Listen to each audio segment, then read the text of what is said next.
He was a 9-live celestial venerable emperor who completely dominated his generation. He did not have any special opportunities handed to him. Instead, he created the most valuable opportunities in his life using unique search techniques and artifacts. He then divided all of these opportunities among his 8 empresses so that they could keep up with him. Basically, he did all the hard work and then said, "Here, take my notes before the exam." But this is where things started to go wrong. These empresses began to feel that their talent was even greater than that of our bro, and that it was only because of him that they had been held back. They believed that he had lured them with the temptation of valuable opportunities and trapped them, taking away their freedom. Well, yeah, same typical rant and classic misunderstanding. Something like, he helped us grow, but that somehow turned into, he ruined our lives. So today when our bro, 9-live celestial venerable, was about to pass his final tribulation and achieve sagehood, the 8 of them did something that caused him to fail. But the story does not end here, because our bro and all 8 bitches have now returned to the past. And this time, 9-live celestial venerable has sworn that he will not help them at all. He wants them to realize what their true worth is without him. This time bro clearly says, no guidance, no support, just pure, figure it out yourself mode. Well, the summary of the story has already been told, so before diving in, don't forget to like and subscribe. And now, let's begin the story in detail. At the highest 9 heavens, cranes fly around the towering palace. A group gathers while the elder announces that today 9-live celestial venerable shall validate the Tao as a saint, ranking above the 9 heavens. He says it is truly a fortunate event for the clan, and everyone is fortunate to witness this magnificent feat today, calling it the luck of 3 lifetimes. He then says they should respectfully welcome 9-live celestial venerable, and that the tribulation begins. 9-live celestial venerable walks out with 8 women behind him. People watching quietly comment that he is really such a show-off, and that he has great luck with women and their melons, saying every single one of those 8 empresses is top tier. Another elder scolds the juniors and tells them they had better be serious. He says this ascension tribulation is a scene they would not see in several lifetimes. He explains that in the past, 9-live celestial venerable fought the monster race and destroyed the demon realm, and says that he is simply an invincible existence. The sky twists into a great vortex above the palace. Celestial stands beneath it, and says that today this venerable ascends, and that he shall see who dares to stop him. Light erupts around him as he rises, and the people watching say that it is starting. He looks up at the sky in surprise. A massive figure appears within the storm, and a woman cries out that it is ancient modern celestial venerable, calling it the #1 ranked eternal great tribulation. The others say they believe 9-live celestial venerable is invincible. Facing the figure, 9-live celestial venerable asks about one battle. The other voice answers agreed, and the power of the tribulation descends around them. Blinding light crashes down from above. The empresses stand together. Their names appear: Red Rhombus Empress Yue Hongling, Vermilion Bird Empress Ji Zhuyan, and 9 Heavens Sword Maiden Chu Ling. Chu Ling says that they have waited for this moment, and waited far too long. Countless clones appear in the sky, and the words time technique echo. Someone explains that this time technique allows clones to travel across multiple time dimensions to hunt down the celestial venerable, and that as long as Liu Yi dies in one time period, it can cause fatal damage to Liu Yi. Ji Zhuyan smiles. 9-live celestial venerable thinks that he knew this move would be used, but apologizes. He then declares that in every time period, he is an invincible existence. He says that he has already killed the Yu in every time period one by one. Suddenly he felt something strange. The elder explains that the fellow Taoist's strength is extraordinary, but he has been struck by the yin-yang Tao devouring Gu, and only then did he find an opening, asking if he never noticed.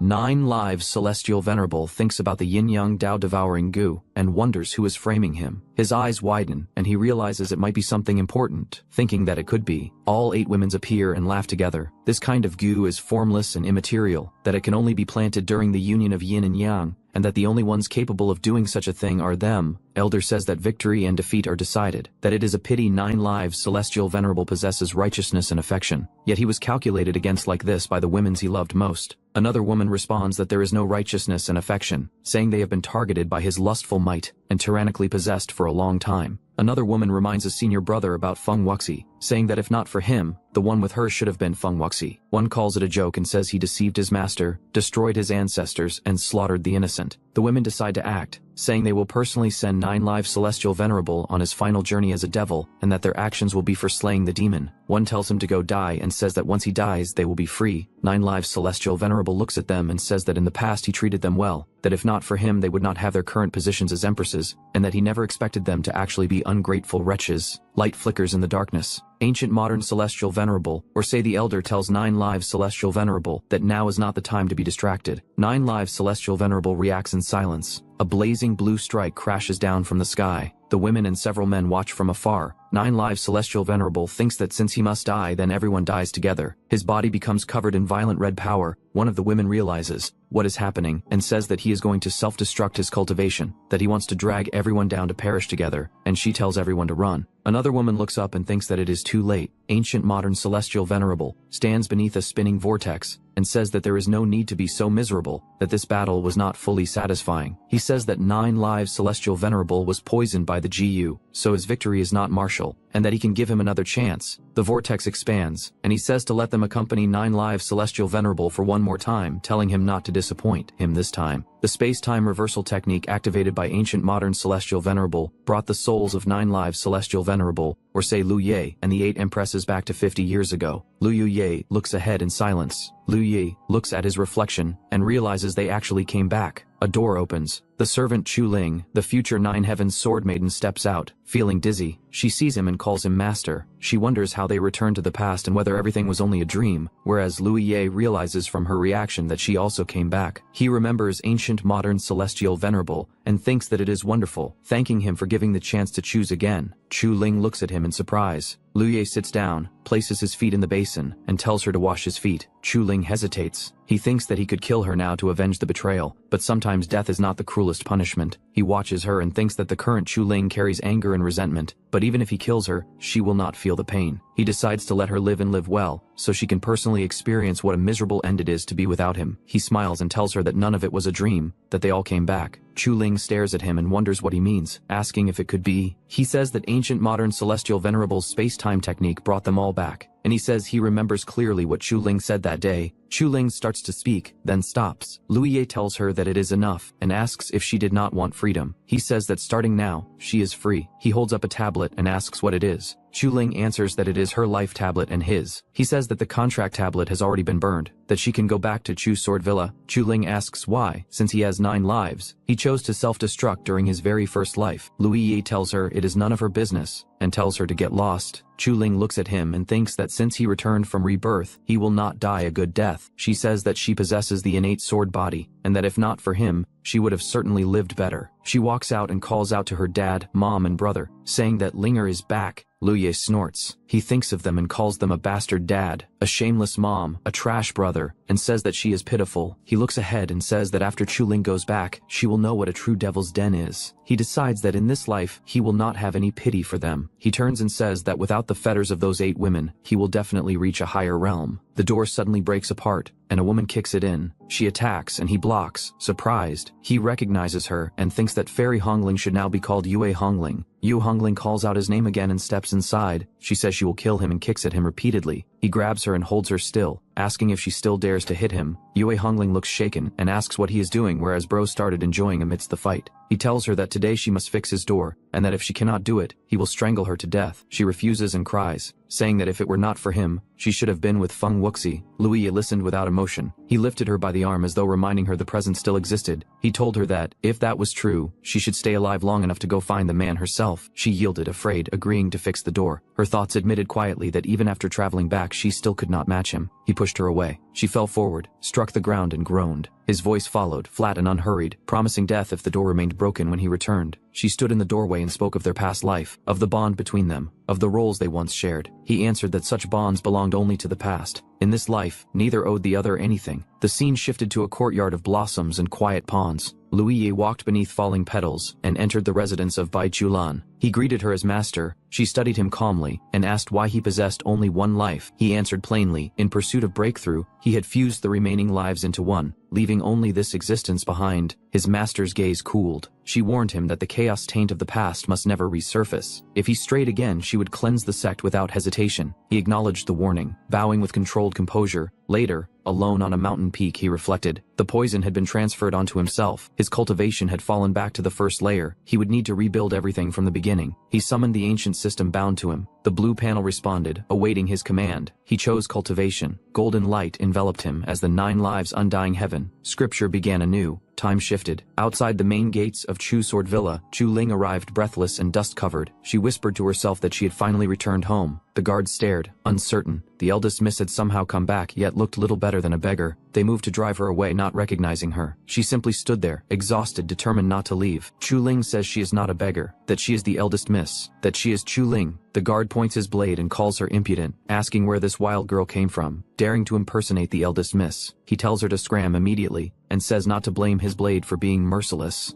Chu Ling tells him to look at her face and says she is Chu Ling, that he even held her when she was small and often gave her candy to eat. He answers that she is not of the Chu family bloodline anyway, asking what she is coming back for. He thinks she is a moron, that she finally escaped the devil's den yet came back to court death. Chu Ling says that although she is not biological, the villa master and madam treated her like a biological daughter, even closer than a biological daughter. Another guard realizes it really is the eldest miss, says Chu Ling is back, and calls her the innate sword body. He thinks everything is finished. Villa Master Chu Shongtian rushes out, calling her Ling heir, and saying she is back, that she finally came back, and that father missed her to death. Zheng Shuiyue, as Chu Ling's adoptive mother, watched her from distance. Chu Ling calls out that it is Ling heir and that she is back. Zheng Shuiyue scolds her, asking where she went for such a long time, saying there was not even a single letter, and that they were almost worried to death. Chu Ling apologizes and says she was held hostage and taken to the Great Dao sect. She says he would not allow her to contact them, that she secretly ran back, and that she will never leave father and mother again. A young man bumps into someone and says ouch. A guard asks young master if he is alright. He thinks that heaven has eyes, that the scapegoat is back, and that this young master is saved. Chu Shifei cries with relief. Whereas, at Louis Ye's training, golden light erupts. It is explained that the first layer heaven where the Great Dao sect is located is the weakest world, and that cultivation realms are divided into postnatal, prenatal, Chiwi refining, origin core, shattering infant, void refining,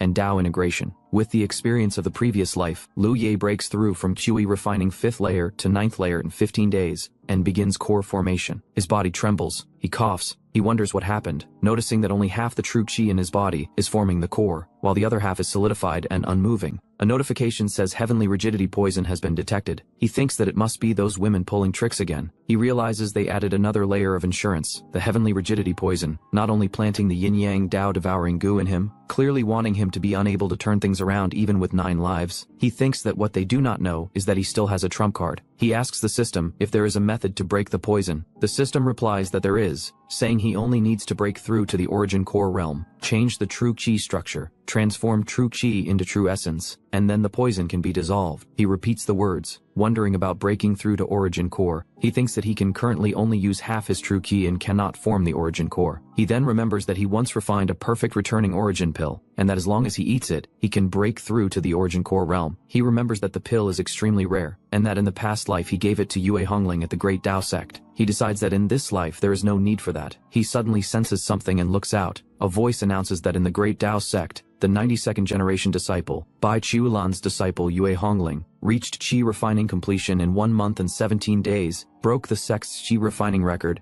and was rewarded with a bottle of peerless returning origin pills, 3 precious artifacts, a true legacy disciple slot, and 2 self-selected divine abilities. Lu Ye thinks that as expected of the future empress, she cultivates fast, that he brought a system that was still only 2 days faster than her. He decides to go down the mountain. The system asks where the host is going. He answers that he is going to the tomb of the void refining expert to take back the returning origin pill that belongs to him. He recalls that over 1,000 li to the west of the Great Dao sect, there is an ancient tomb, and according to the experience of his past life, it would not be discovered for another month. He walks into the tomb and thinks that the most precious things inside are the fragment of the 9 lives undying heaven scripture, and the perfect returning origin pill. Hongling arrives first. She says in this life she is faster than Lu Ye. She opens a book and freezes. Inside the page written is that she is too late, along with childish drawings. She stares and says this is, then becomes angry. She shouts that Lu Ye is a son of a bitch. Golden light suddenly appears behind her. She turns, shocked, and gasps. She was trapped inside the glowing formation and kept shouting that Lu Ye should let her out. 3 days passed. She finally rushed out of the door and angrily called for Lu Ye to come out. She leapt forward, but golden light struck her and sent her flying. She fell to the ground, embarrassed and furious. Whereas he asked if her mother had never taught her to knock before entering someone's room, she wiped the blood from her lips, and thought that even if she died outside, she would not yield to him. She knocked on the door and asked the senior brother to open it. From inside he told her to scram. She grew angrier and knocked harder, demanding to know whether he had taken the perfect returning origin pill from the ancient tomb. She charged forward again while the power blasted her away. She forced herself not to get angry, and thought that she must endure it. She asked again if he had taken the pill. He answered that she should should scram. She said he had the skill to take it but no courage to admit it. When master arrives, she knelt before her master. She complained about Lu Ye and presented herself as the wronged party. The master listened calmly and asked for the reason behind the conflict. Lu Ye appeared as well. He pointed out her behavior and reminded her of basic courtesy. While the master questioned him further, Hongling stated that Lu Ye possessed a rare returning origin pill taken from an ancient tomb. She argued that he could not use it, and she wanted to exchange something for it.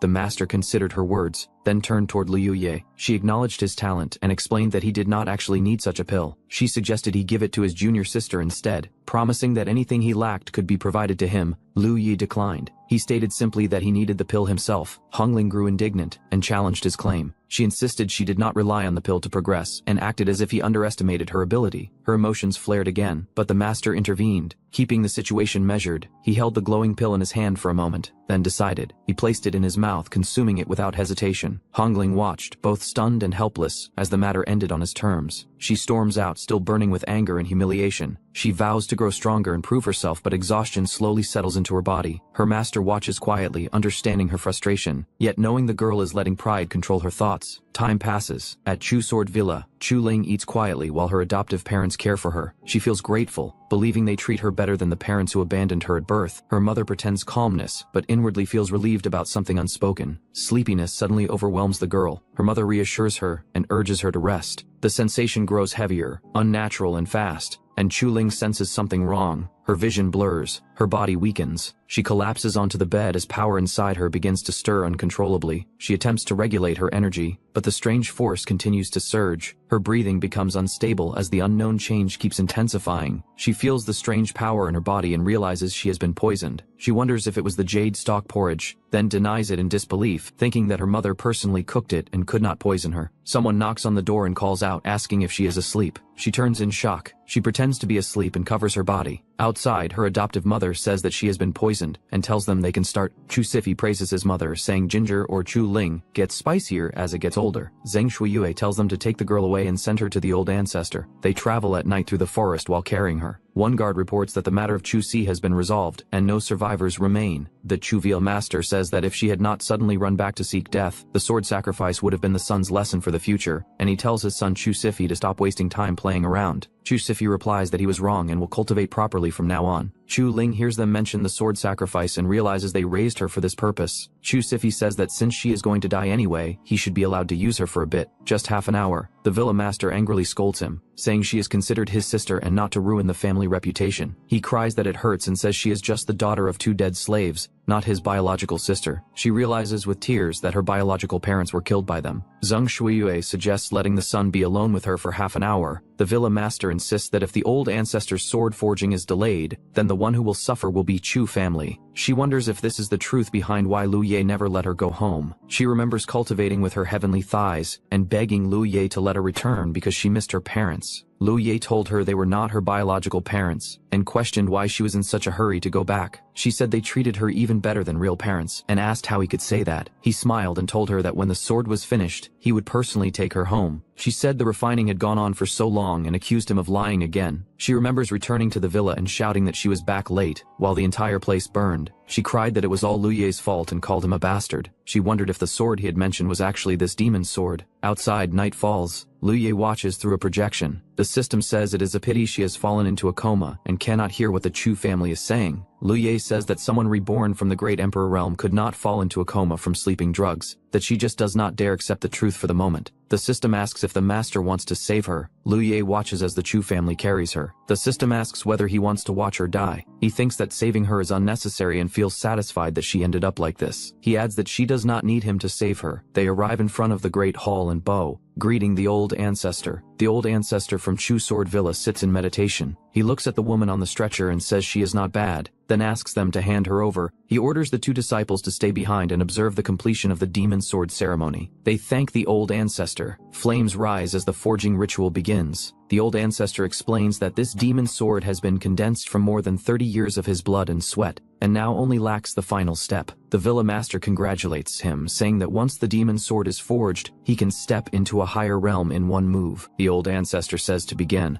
Countless flaming swords fall like rain. One sword appears within the fire, glowing brightly. The old ancestor announces the sword sacrifice. Swords of fire descended. The ritual burned hotter. Chu Ling was thrown into the flames. Chu Sifi watched and lamented the waste. The flames wrapped around her. She smiled faintly. Then she laughed. The sword formed in the fire. Villamaster stared, unsettled. Something changed. He asked what was happening. Blue light appeared. Chu Ling rose from the flames. The fire did not consume her. It obeyed her. Chu Sifi shouted to his father. She was not dead. The ancestor looked again. His expression turned grim. He could not explain it. She rose from the flames, the power around her gathering and hardening. The ancestor sensed it too late. His eyes widened as he understood the danger pressing toward him. Energy burst from her hands and struck forward. The ancestor tried to defend, but the attack broke through his guard and drove him back. His confidence fractured with the blow. The force wrapped around him, lifting him and tearing at his body. Blood scattered as he was dragged upward, helpless. She stood firm, calm and unwavering, carrying the weapon with new resolve and stating that the demon sword is used to slaughter demons.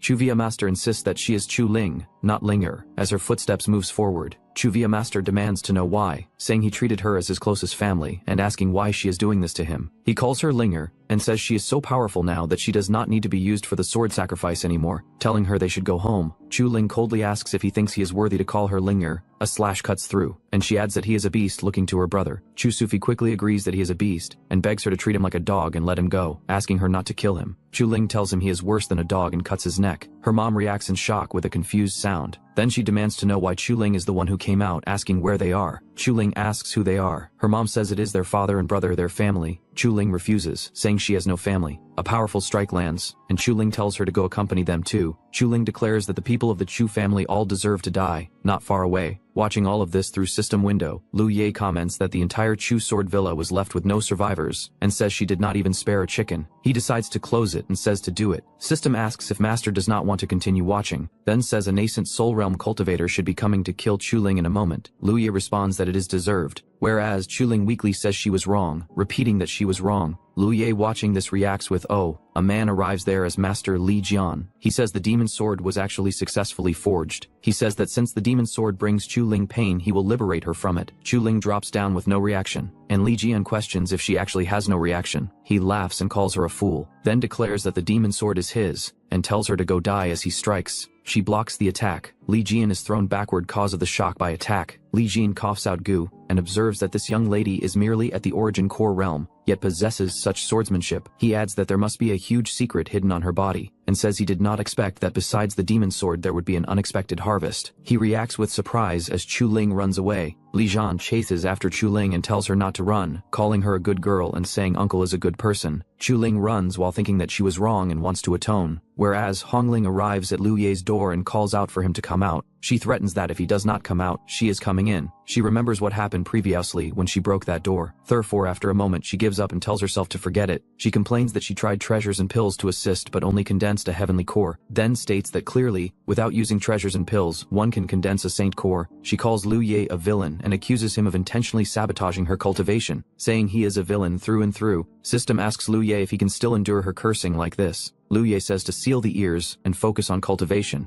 declaring that no one can stop him from proving the Tao and becoming a saint. Master Bai appears behind Hongling and tells her to stop scolding, asking what condensing a heavenly core has to do with Liu Ye. Master Bai says that among the 7 of them, no one knows Liu Ye worries the most about her, calling her junior sister, and asks if she does not understand it herself. Master Bai tells her to immediately apologize to her senior brother. She refuses, saying it is impossible because he broke up Feng Wuxi and her, and indirectly caused Feng Wuxi's death, and she will never forgive him. Master Bai says that is good, and orders her to immediately go to the back mountain to face the wall and reflect on her mistakes. Master Bai warns that if she does not think it through clearly, she is not allowed to leave the back mountain. Hongling agrees and says she will go. A foot steps forward. Chu Ling lies on the ground and lets out a weak sound. She quietly says Great Tao Sect. A woman senses something and asks who it is. Chu Ling weakly calls out that it is Bailan Peak, and tries to say Liu Ye, then says she is Chu Ling. The woman reacts with surprise as Li Jian calls out for a fellow Taoist to wait. Li Jian says he chased this vile creature here. He adds that he had no intention of offending the great Tao sect's heavenly prestige, and says he will take this creature away immediately. The woman stops him and says there is no rush, since Chu Ling claimed to know someone from her sect. She says to wait for her to go back and ask, and only if the person does not know her, then he can take her away. She tells someone there to watch him closely, and says that before she returns, they must not let him take the person away. Other answers yes. While at Bailan Peak, the woman reports to junior brother Liu Ye that a woman claiming to be Chu Ling is being chased and is heavily injured. She adds that Chu Ling collapsed outside the mountain gate, and asks if he knows her. Liu Ye asks who. She says Chu Ling's name. Liu Ye says he does not know her, and since junior brother does not know her, they will not save her. Liu Ye repeats that he does not know her and says farewell. System asks Master if he really intends to leave her, but Liu Ye tells System to remember how she treated him in the past life and says she will not die. The woman goes there and says it has been verified that his sex disciple does not know her. She then tells him he may take her away, and Li Jian says he knew it, mocking how the great Tao sect would know such a female devil, and says he will take her away right now so as not to soil their noble sect. A blue aura flares at Li Jian's hand as someone appears, and he demanding to know who is there. Master Bai appears, and two disciples greet Marshal, Aunt Bai. Master Bai says they cannot take her away. Li Jian shouts that the great Tao sect going back on its word is not the conduct of a righteous sect, and says it is great disrespect. The woman blocks the sect member and stops him from taking Chu Ling away. The man insists his sword is still sharp too. Master Bai strikes down in a single blow, and leaves the aftermath to them, then takes Chu Ling back to the sect. Master Bai arrives with Chu Ling and calls out from the mountain and says to senior sister please save Chu Ling. Chu Ling lies injured, and senior sister questions how she ended up hurt so badly. Master Bai says Chu Ling should have died already, but senior sister says as long as she is not dead, she can still be saved. Chu Ling weakly calls for the young master. Chu Ling wakes up on a bed while the others react, and then, Chu Ling thanked Master Bai for saving her, and said she wanted to find the young master. Master Bai told her not to rush and to heal first, saying that once she recovered, Liu Ye might come out of seclusion. Chu Ling insisted she wanted to apologize to the young master because she had always misunderstood him, and admitted she had been protecting him all along. The other women reacted in shock, realizing what she had just heard. Master Bai remained silent. Then she asked the other women to step outside for a moment so she could speak with Chu Ling privately. The women hurried out, leaving Master Bai behind. Chu Ling began to explain what happened before, mentioning Liu Ye and an unavoidable act, while Master Bai showed mild surprise. The woman steps out and freezes when she realizes she can no longer hear anything. She panics, shocked that someone actually guarded against her. Well, after a while, System reports to Liu Ye that a woman has been kneeling outside for a long time. Liu Ye refuses to go. He states that he has not forgotten what she did to him in his past life, and that women only affect his cultivation speed, while cultivation is the most important thing. Well outside, Chu Ling remains kneeling, and insists that as long as she perseveres,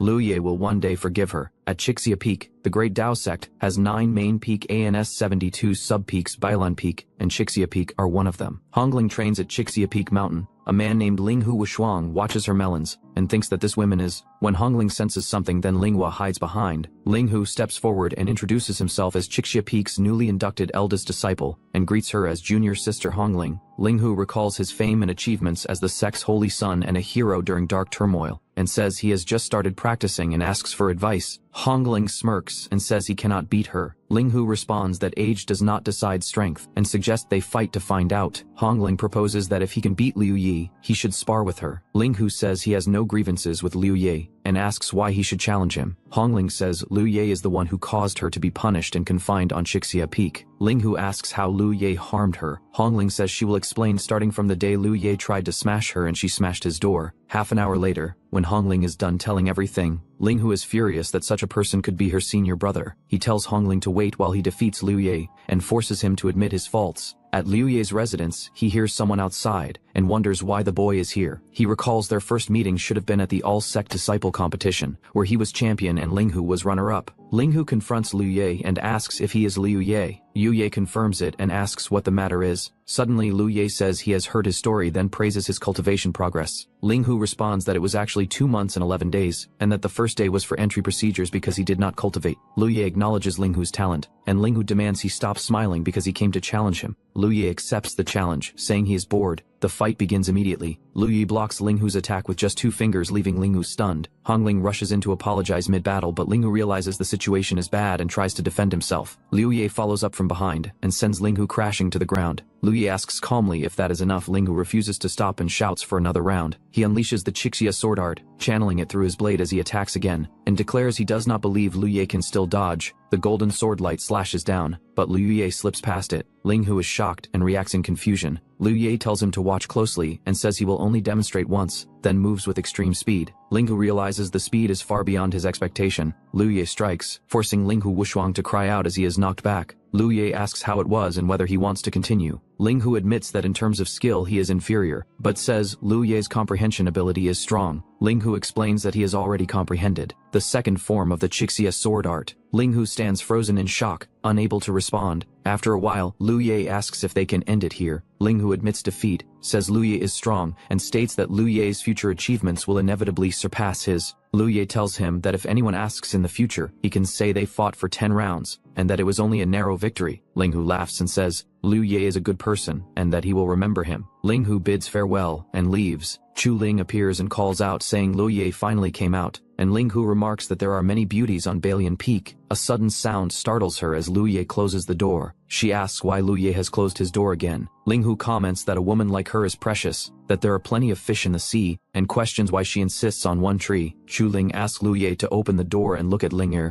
Ling Hu thinks to forget it, adds that she is pretty but unfortunately blind, and complains that although he is dashing and handsome, she does not spare him a glance. The scene shifts to a grassy field where Hongling charges forward with a sword as she practices. She stops as Ling Hu arrives and admits defeat. Hongling says she already told him that he could not beat Liu Ye. Ling Hu adds that Liu Ye is actually a decent person and not as terrible as described. Hongling replies that Liu Ye treats men well, but that does not necessarily apply to women. Ling Hu mentions that he saw a young maiden kneeling before Liu Ye's door earlier, and that Liu Ye kept the door shut and refused to come out. Hongling asks what the maiden looked like and what her name was. Ling Hu says she was very pretty, and that he heard her call herself Ling Ye or something similar. Hongling freezes when she realizes Chu Ling has actually come back and wonders how this should be handled. She immediately denies being jealous and insists she has no reason to be jealous of Liu Ye. Ling Hu looks distressed and realizes that Hongling is also connected to Liu Ye, lamenting his own lack of insight. Ling Hu calls Hongling Jr. sister and says he has already fulfilled his promise to challenge Liu Ye, so now she should spar with him. Hongling points out that he did not defeat Liu Ye, but says she does not care and still demands that he take responsibility and fight her. She declares that it is time to make him give up on his feelings, and says she will not hold back like Liu Ye did. Hongling attacks as a violent impact follows as Ling Hu shouts for her to be gentle. Half an hour later, Ling Hu appears battered and speechless. He stands bruised and teary, his face swollen and expression aggrieved. Hongling stands with her sword lowered, posture firm. She warns him not to disturb her cultivation again and orders him to leave. Ling Hu looks on in disbelief, muttering about the people of Bailan Peak and vowing to return stronger than before. Hongling pauses. Her gaze sharpens as she recalls Chu Ling's return. She dismisses the thought, turning away. Confinement no longer matters to her. Inside the courtyard, Chu Ling kneels before a closed door. She admits fault and calls out again. The door suddenly bursts open. Chu Ling is thrown across the floor. She lands hard inside the room and looks up in shock, calling for her senior brother. Close on Chu Ling's face as she realizes something is wrong. Her eyes widen. She announces that senior brother is missing. Hongling walks toward Chu Ling and tells her that Liu Ye is gone,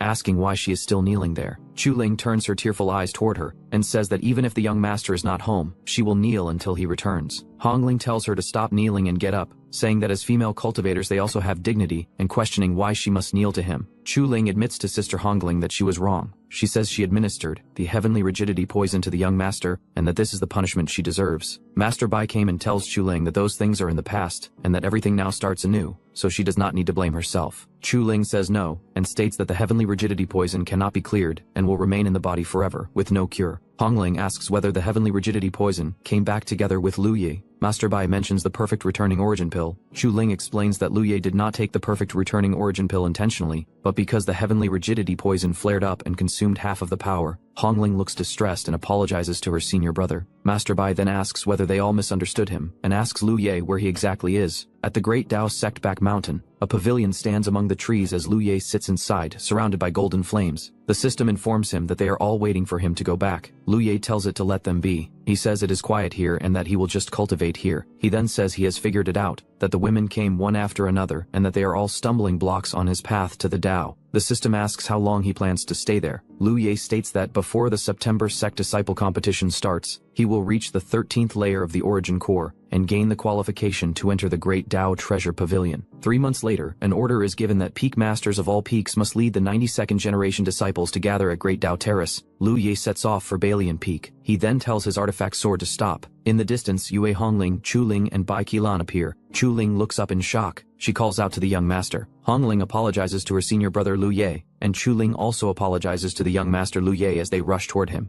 Louis ignores them. Master Bai calls out for Lu Ye to wait a moment. Onlookers wonder what the situation is, seeing two stunning beauties apologizing to one man at the same time. They complain that it is simply appalling and question where that leaves them. Lu Ye looks at them coldly and tells them to get lost. The surrounding disciples are shocked. They call him badass and exclaim that he actually told 3 goddesses to get lost. Hongling says that if he tells her to get lost, she will get lost. Master Bai lets out a sigh and says she is tired. Chu Ling steps forward and tries to speak to the young master. The group of disciples kneel down and call him a hero and a model for their generation. They ask him to accept a bow from them. The vice sect master orders silence and tells everyone to take their places. He says that the great Tao is towering, humanity is brilliant, and the heavens have 4 seasons. He continues that humans have moral relations, demons confuse the heart, and monsters run rampant. Lu Ye sits to the side and comments that it is so wordy, and that even the bureaucratic tone is exactly the same as in his past life. He says he knew he should have come later. The vice sect master explains that the competition adopts a single elimination format where 2 advance as 1, and that everyone must go all out and not be cowardly before the battle. He then declares that the 90th sect disciple competition officially begins. Hongling steps onto the stage. Some male disciples stare in shock and exclaim in amazement. She walks forward and thanks her senior brother why he will not even look at her. In an instant, she moves. A disciple is struck and sent flying off the stage. The vice sect master declares that Hongling wins. He calls for the next one on stage, Chu Ling. Chu Ling says she has joined the Great Tao sect and softly calls out to Lu Yi. Some disciples comment that such a beautiful woman is actually a simp and call it a reckless waste of God's gifts. They sigh that it is sad and lamentable. Chu Ling steps onto the stage. A woman tells her that he has already humiliated her and asks why she is still throwing herself at him, saying she has almost lost all the face of female cultivators. Chu Ling thanks her senior sister for her kindness and says everything she does is voluntary. She states that to her, the young master is an existence more important than the sword Tao. The woman's expression turns cold as she says that if that is the case, she will beat her until she wakes up. Onlookers shouts to teach her a lesson. The senior sister launches forward with a surge of blue energy. Chu Ling rushes up to meet her as the crowd watches. The senior sister tells her to come. A junior disciple thinks that although Lu Ye is somewhat handsome, there are many in the Great Tao sect more handsome than him. How this little girl became so bewitched by him, and called truly baffling. The senior sister warns that if Chu Ling does not wake up soon, she should not blame her for being impolite. Chu Ling releases a burst of purple energy and strikes upward. The senior sister is forced back as the attack cuts through the air. Chu Ling, breathing hard, thanks her senior sister for her concern. The vice sect master declares Balian Peak's Chu Ling victorious. Chu Ling says she accepts the concession. She smiles softly and tells the young master that she has won. The young master Lu Ye stands in silence as people around him murmur in displeasure. One calls him a scumbag. Lu Ye walks away from the stage. Behind him,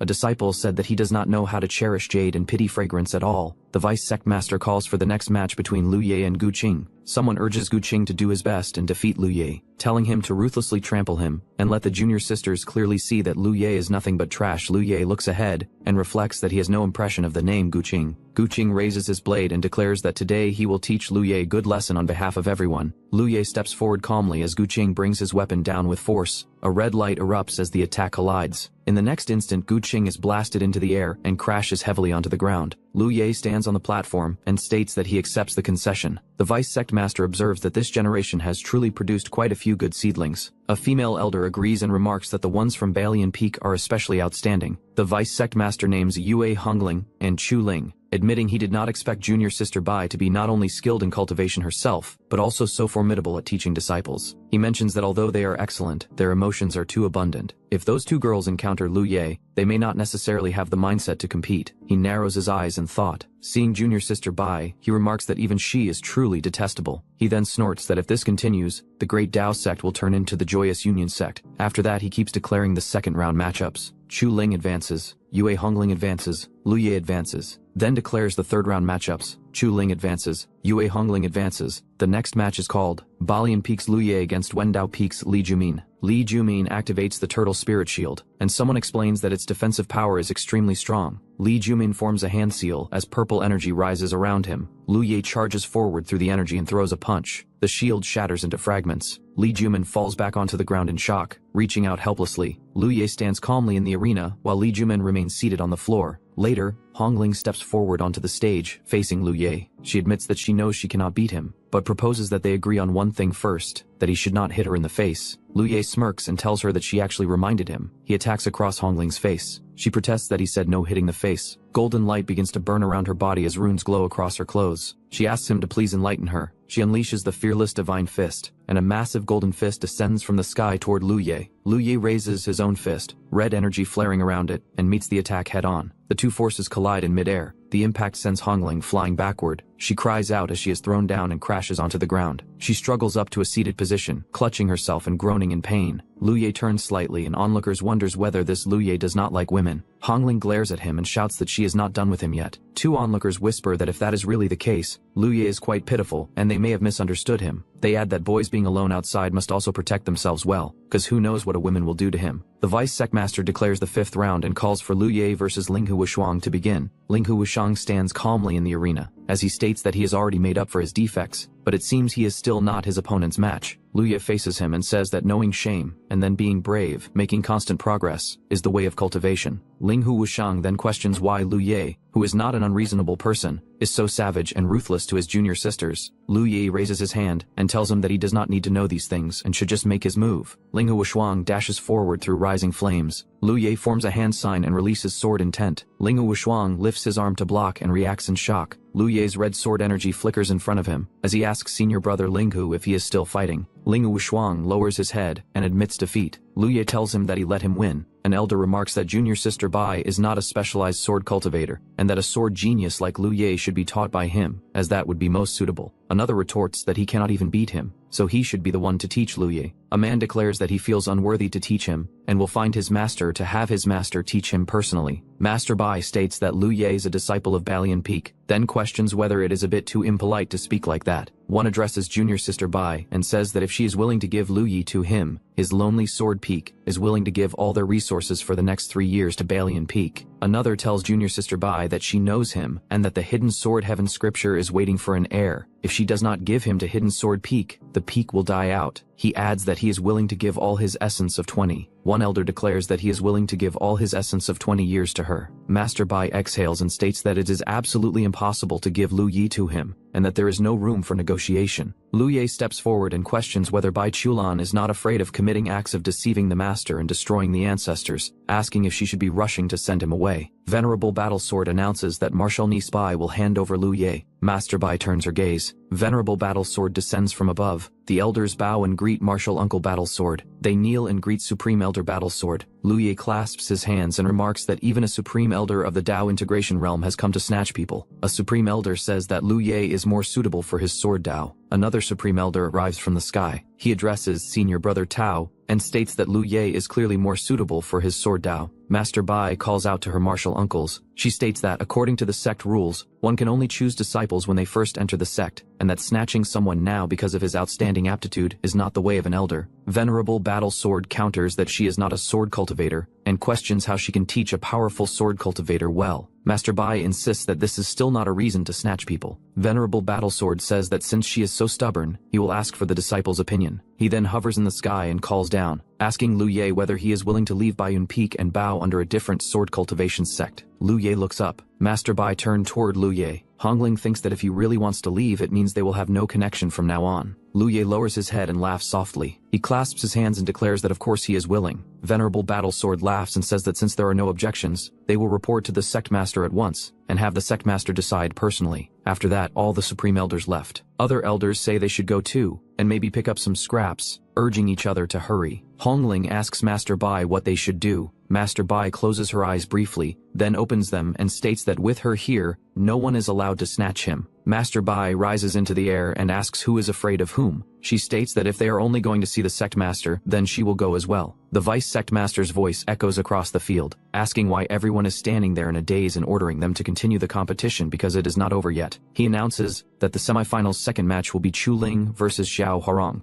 Onlookers describe this as a duel between two beauties, with both sides considered precious. Chu Ling calls for senior sister to make her move. The scene shifts to the Great Dao Hall. Inside the hall, all Supreme Elders kneels and one Supreme Elder urges the sect master to make a decision, saying that otherwise their lonely sword will truly die out. and one elder says that they cannot watch a good seedling of the sword Dao be buried in Bai Qilan's hands. Great Dao Sect Master Lu Changfeng orders everyone to shut their mouths. The elders comply. Lu Changfeng addresses her as junior sister Bai, and remarks that after not seeing her for a year, she has become more and more beautiful. The others react in shock. Master Bai stands before them. She then greets the sect master. The sect master Lu Changfeng tells her that she can call him senior brother, and that there is no need to call him sect master. Master Bai replies that sect rules cannot be mistaken, and etiquette cannot be abolished. Lu Changfeng accepts the formality, and then asks junior sister Bai what she thinks about the matter. Master Bai states that she absolutely will not allow Lu Ye to leave Balian Peak because it does not conform to sect rules or etiquette. An elder warns her that she is a spell cultivator and should not lead disciples astray. Balian Peak's Master Bai Qilan responds that spells she can teach, and swords she can also teach. She proposes that if the three martial uncles do not believe her, the sect master can allow her to fight a sword battle against the three of them. She declares that if she wins, Lu Ye will become a person of Balian Peak. The Supreme Elder Tao agrees and says he will seal his cultivation so they fight with swords at the same void refining realm. He adds that if he loses, Lu Ye will choose for himself. Bai Qilan immediately rises into the sky and declares that she will absolutely not lose, telling them to come fight her in the sky if they want Lu Ye. Supreme Elder Tao flies into the sky and says that for the sake of finding a successor he is not afraid of bearing the infamy of the strong bullying the weak. Lu Changfeng calls out to martial uncle Lonely Sword and tells him not to hurt junior sister Bai. Bai Qilan releases power and summons the Taiyin Divine Sword. Chu Ling reacts in shock as the sword descends through the sky. She announces that the Taiyin Divine Sword has appeared, and that the master has made her move. Supreme Elder Tao looks at the enormous sword aura approaching and says he does not understand how it is possible. Bai Qilan tells him to be careful. Supreme Elder Tao raises his own sword power and says that in that case he will not hold back. The Taiyin Divine Sword descends and collides with his purple sword aura. Supreme Elder Tao unleashes Lonely Sword Strike. The two sword powers clash in the sky and Supreme Elder Tao cries out as the impact overwhelms him. Bai Qilan tells the martial uncle Tao that he has lost. She then invites the next martial uncle to enlighten her. Supreme Elder Venerable Battle Sword says to forget it because the sword Dao she just displayed proves she has the ability to teach Lu Ye, and there is no need for them to steal what belongs to someone else.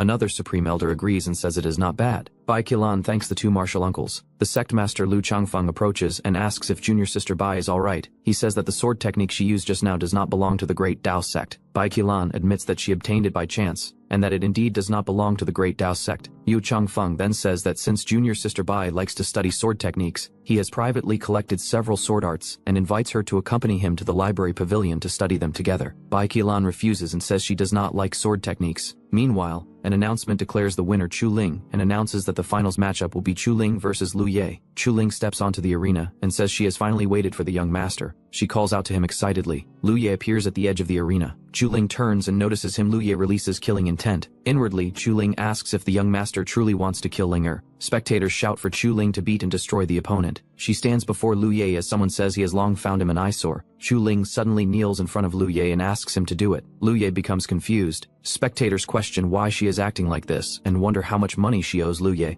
Another calls her crazy. Lu Ye states that she and him currently have no affection. He tells Chu Ling that he will not kill her and tells her to stay away from him. Chu Ling says the young master can kill her, but she will absolutely not leave the young master. Lu Ye suddenly strikes. Chu Ling is knocked away by the blow. Lu Ye calls her a psycho. The match ends, and Lu Ye is declared the winner. The vice sect master gives Lu Ye a token and tells him to go to the Great Dao Treasure Pavilion to claim his reward. Lu Ye receives the token and thanks the vice sect master. He suddenly feels a chill and wonders where it is coming from. Lu Ye looks toward the stands and begins to suspect something. He notices Bai Qilan's strength and wonders since when she became this strong. One of the 8 future empress says Bai Qilan even defeated someone in the Dao integration realm, and that she seems to be hiding many things. She presses her to confess, and asks if they are still good sisters. Bai Qilan hesitates. The woman notices Bai Qilan's recent strange behavior, and asks what she has been doing behind her back. Bai Qilan becomes alarmed and realizes something. She senses the chaos yin poison appearing ahead of time. The woman asks Bai Qilan what exactly is wrong with her. Bai Qilan says it is nothing, and says she has something to do, then leaves first. Lu Ye thinks Bai Qilan's chaos yin poison has appeared, and hopes she can rely on her own strength to reduce the yin poison to nothing. Lu Ye arrives at the Great Dao Treasure Pavilion. He presents the token and is allowed to enter. Inside, he is told that the higher the floor, the higher the grade of treasures, and that he may choose 3 treasures from the 7th floor or below. Lu Ye selects a wood spirit orb. He then decides to take a God Burial Ridge key and a 9 Dragons treasure furnace. The elder says the wood spirit orb and the God Burial Ridge key are good items, but questions the 9 Dragons treasure furnace. Lu Ye says he has his own use for it. Outside, someone promotes the 9 Dragons treasure furnace. Lu Ye says he can exchange 1 profound yin soul fruit, and can refine extracts and top-grade pills. He approaches a senior brother and asks him to buy the 9 dragons treasure furnace for him, with 1 profound yin soul fruit. The senior brother angrily tells Liu Ye to move aside and leave. Liu Ye worries that he might not be able to sell the item. Looking at the golden furnace in his hands, he suddenly thinks of something and says he has an idea. Holding up the 9 dragons treasure furnace, he announces that it can produce many kinds of pills that strengthen the body and improve health, then adds that it can also boost virility, wondering if someone's ding-dong is incapable. Some nearby disciples hear this and ask how it can be exchanged. Liu Ye raises one finger and states that the price is 1 profound yin soul fruit.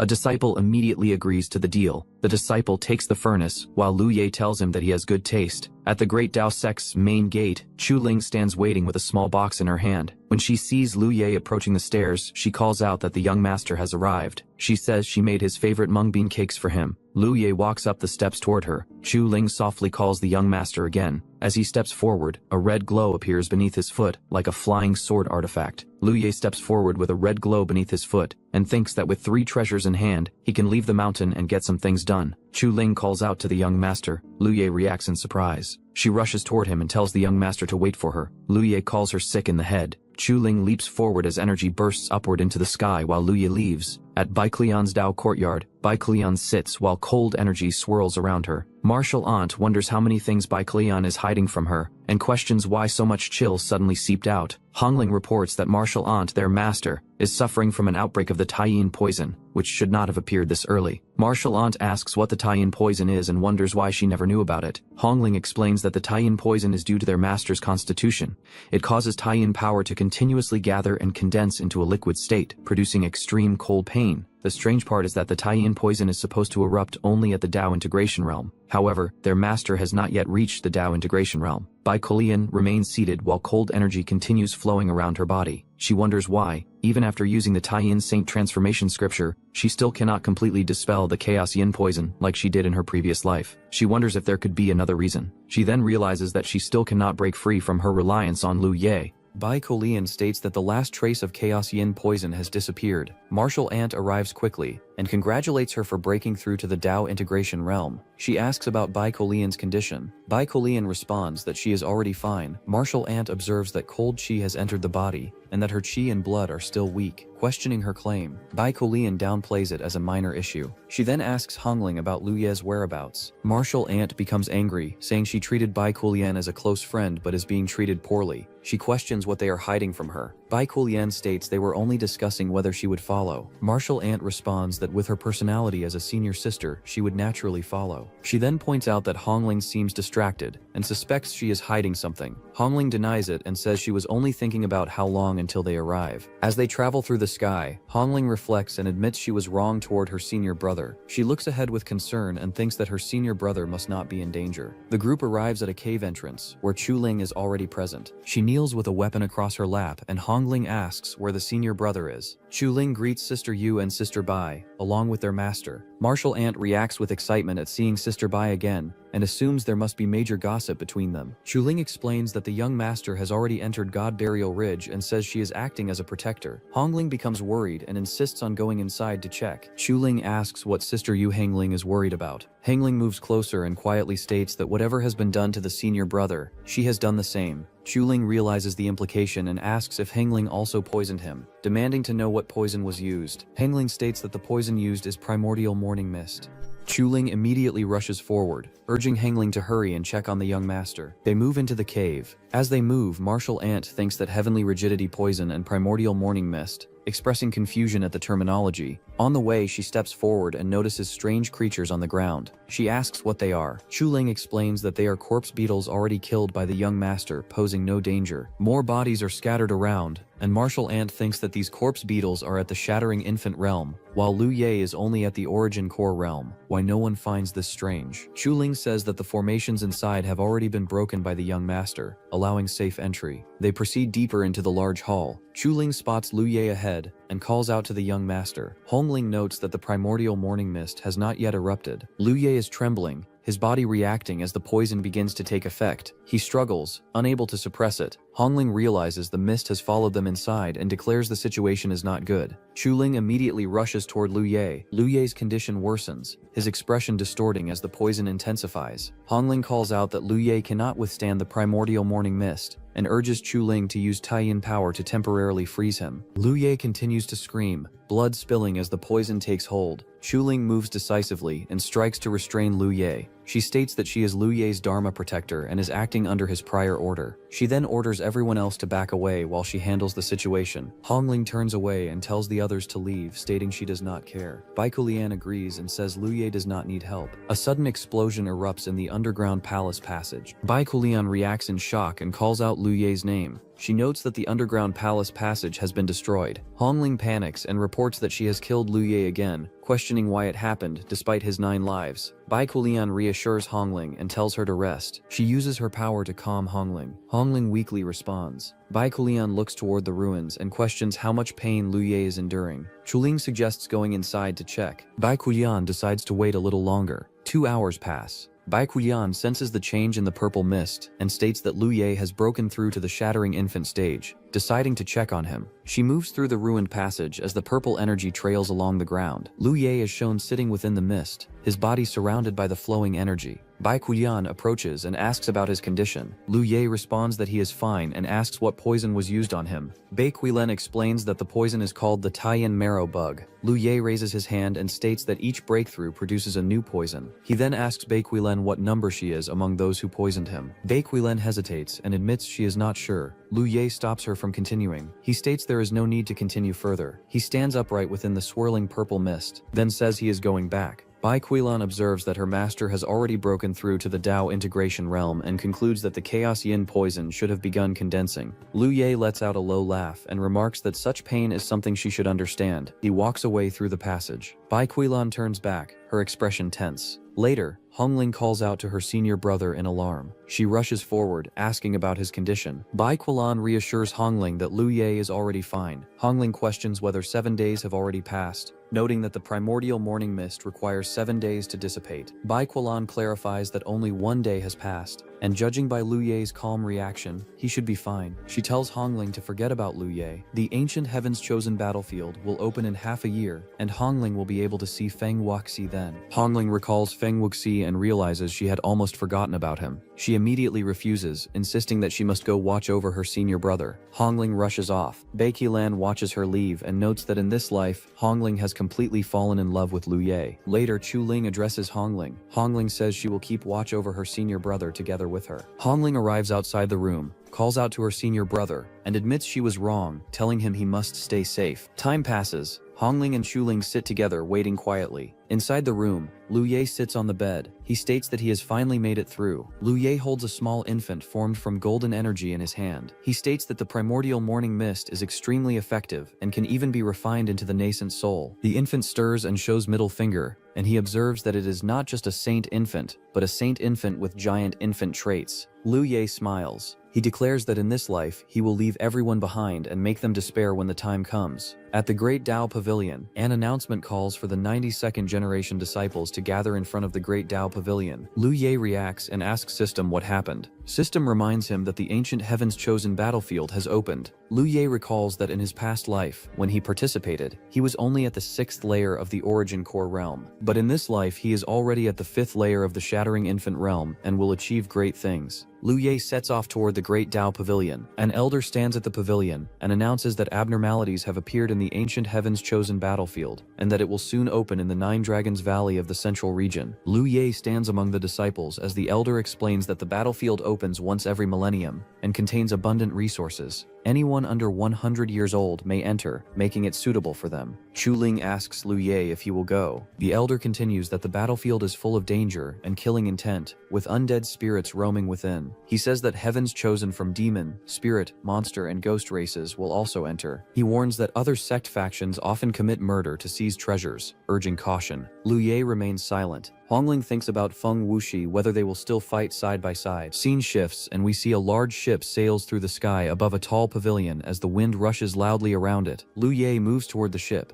Behind him, Xu Ling follows and calls out for the young master to wait for her. In a distant dark region filled with purple mist, the monster emperor states that the ancient heaven's chosen battlefield has finally opened, and that they have waited a long time for this day. The ground trembles as he sits on a throne surrounded by skulls, declaring a mission to kill all geniuses of the righteous path and make them tremble beneath the feet of demons. He notes that the ancient heaven's chosen battlefield has already opened. The creature states that it needs the essence blood of the strongest human heavens chosen, promising that whoever brings it will be promoted to Monster King and personally taught supreme monster arts. A group of monsters roars in agreement, expressing that they will obey the monster emperor's command. The monster emperor stands overlooking the vast army. A bird flies forward and declared that in this life, this bird will slay the myriad spirit monster emperor and return peace to the monster race. Back on the ship, Liu Ye stands calmly as a man states that among one teaching, 3 dynasties, 5 sects, and heaven and earth, he alone is supreme. Liu Ye pauses, as the man asks him what the 9 great forces of the great wilderness refer to. The man explains that the one teaching is called the eternal teaching, and that the 3 dynasties are the Central Region Imperial Dynasty, the Julie Heavenly Dynasty, and the Supreme Emperor Dynasty. Liu Ye remains silent. He continues that the 5 sects are the Yin-Yang Law Sect, the Supreme Sword Sect, the Mountains and Rivers Holy Tower Sect, the Calamity Sect, and his Great Tao Sect. Liu Ye remarks that there is no need to say more. The man responds that he has not finished, adding that heaven and earth refer to the Heaven Pavilion and the Netherworld, and that these together form the Great Wilderness's 9 great forces. Xu Ling calls out to Sister Hongling to look quickly as they are almost there. The ships approach a circular platform suspended among clouds and mountains. 2 people observe from the ground, one commenting that it is expected of the Yin-Yang Law Sect,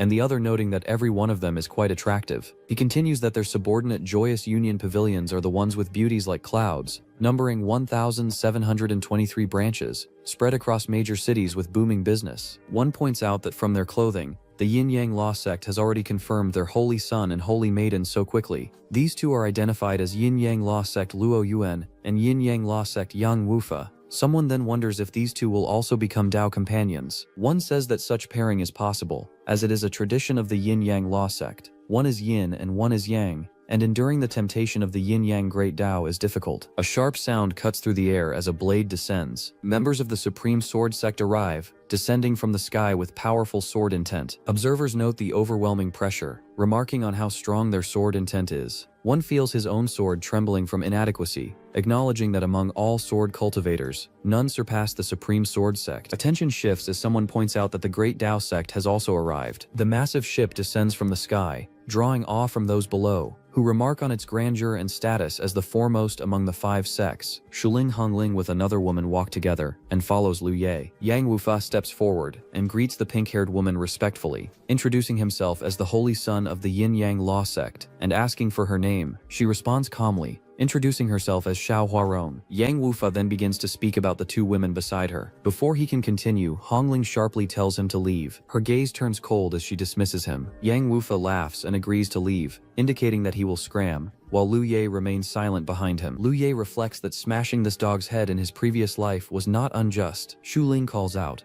asking where the young master is going. As Liu Ye moves away and leaps into the distance, he begins cultivating immediately, energy gathering around his body as he focuses. Yang Wufa observed that the ancient heaven's chosen battlefield is about to open, yet he is still cultivating at such a time, and a man remarked that it is a pity that the 2 beauties show no interest in another men. Yang Wufa says that cramming at the last minute is useless. Suddenly the man reacts in surprise, as another man tells him to stop feeling pity and look quickly, revealing that the Supreme Emperor Dynasty's 3rd prince, Shangguan Wuchang, has arrived. Shangguan Wuchang appears alongside a woman named as Shangguan Huanling, and a person comments that she has a noble temperament and is truly extraordinary. Another observes that everyone seems to have arrived. Liu Ye reacts in surprise that Shangguan Huanling has also arrived. He concludes that in this life she has nothing to do with him. Huanling notices him and identifies him as Liu Ye, as he continues cultivating with flames rising around his body while both women stands ahead watching. Huanling questions what is happening while she remarks that they hate Liu Ye to the bone.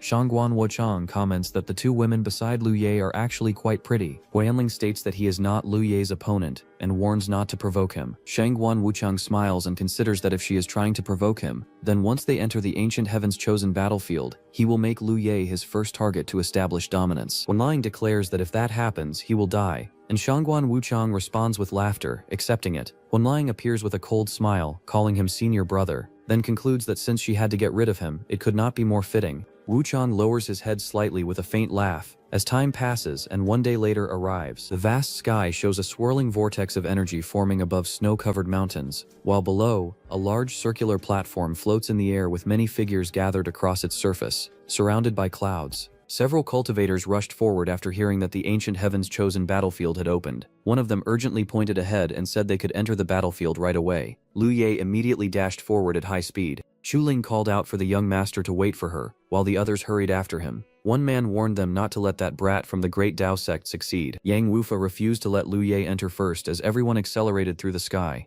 Lu Ye landed ahead of the others. He noticed Wufa and asked if his quirk had flared up again. Lu Ye stood calmly before him, while Wufa stared in shock and asked how he knew. Lu Ye coldly assured him that it would never flare up again. Dark and white energy swirled violently around Wufa as he attacked. He declared that once he killed Lu Ye, he would naturally return to normal. Lu Ye blocked the incoming attack with a punch and forced the energy back. Wufa admitted that the brat had some skills before releasing a massive spinning technique. Divine ability, yin-yang world-destroying light, erupted forward with violent swirling power. Surrounded by blazing flames, Lu Ye calmly looked at the attack and remarked that if he remembered correctly, this was the entirety of Wufa's ability. He then gathered flames around his fist and unleashed the celestial venerable fist. The enormous flaming strike tore forward and shattered through the incoming power. Wufa stared in disbelief and shouted, asking how this was possible, as the flames overwhelmed him. Lu Ye looked at Wufa coldly and remarked that Wufa clearly had not expected this outcome. Lu Ye looked down coldly and declared that in this life, Wufa could no longer withstand even a single blow. He took Wufa's storage ring and stated that it was time to retrieve his sword before flying away. Later, several cultivators soon arrived at the destroyed area in shock. One of them recognized the fallen man as Yang Wufa.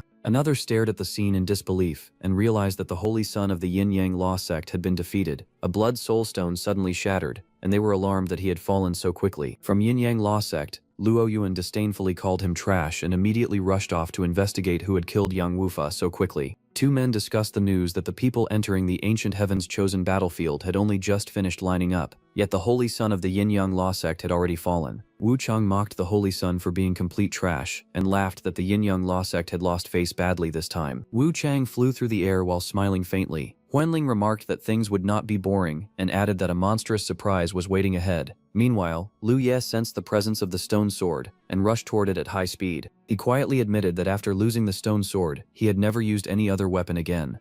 And countless swords embedded in the ground suddenly trembled and rose into the air. Red sword lights shot across the battlefield while Lu Ye stood calmly at the center. With a sinister smile, he told the swords to attack together. An enormous rain of swords descended toward him from every direction. Lu Ye then raised a finger and said that one strike would be enough. A massive explosion erupted as the ground shattered around him. After the violent shockwave spread outward, Lu Ye smiled confidently and declared that the stone sword had finally returned. Lu Ye called out for the stone sword to return to him. As the sword flew back into his hand, Lu Ye gently told it not to fear or feel confused anymore. Crimson energy wrapped around his body while the sword trembled in response. A strange voice suddenly echoed from the sword spirit. It shouted wildly about becoming stronger than every legendary sword in existence. Lu Ye immediately realized that the stone sword spirit was speaking to him. He mocked its current cowardly nature, saying it had still not revealed its true self yet. The sword spirit excitedly asked about the powerful swords Lu Ye mentioned, and sounded eager to surpass them all. Lu Ye grinned and asked whether it truly wanted to become stronger than every one of them.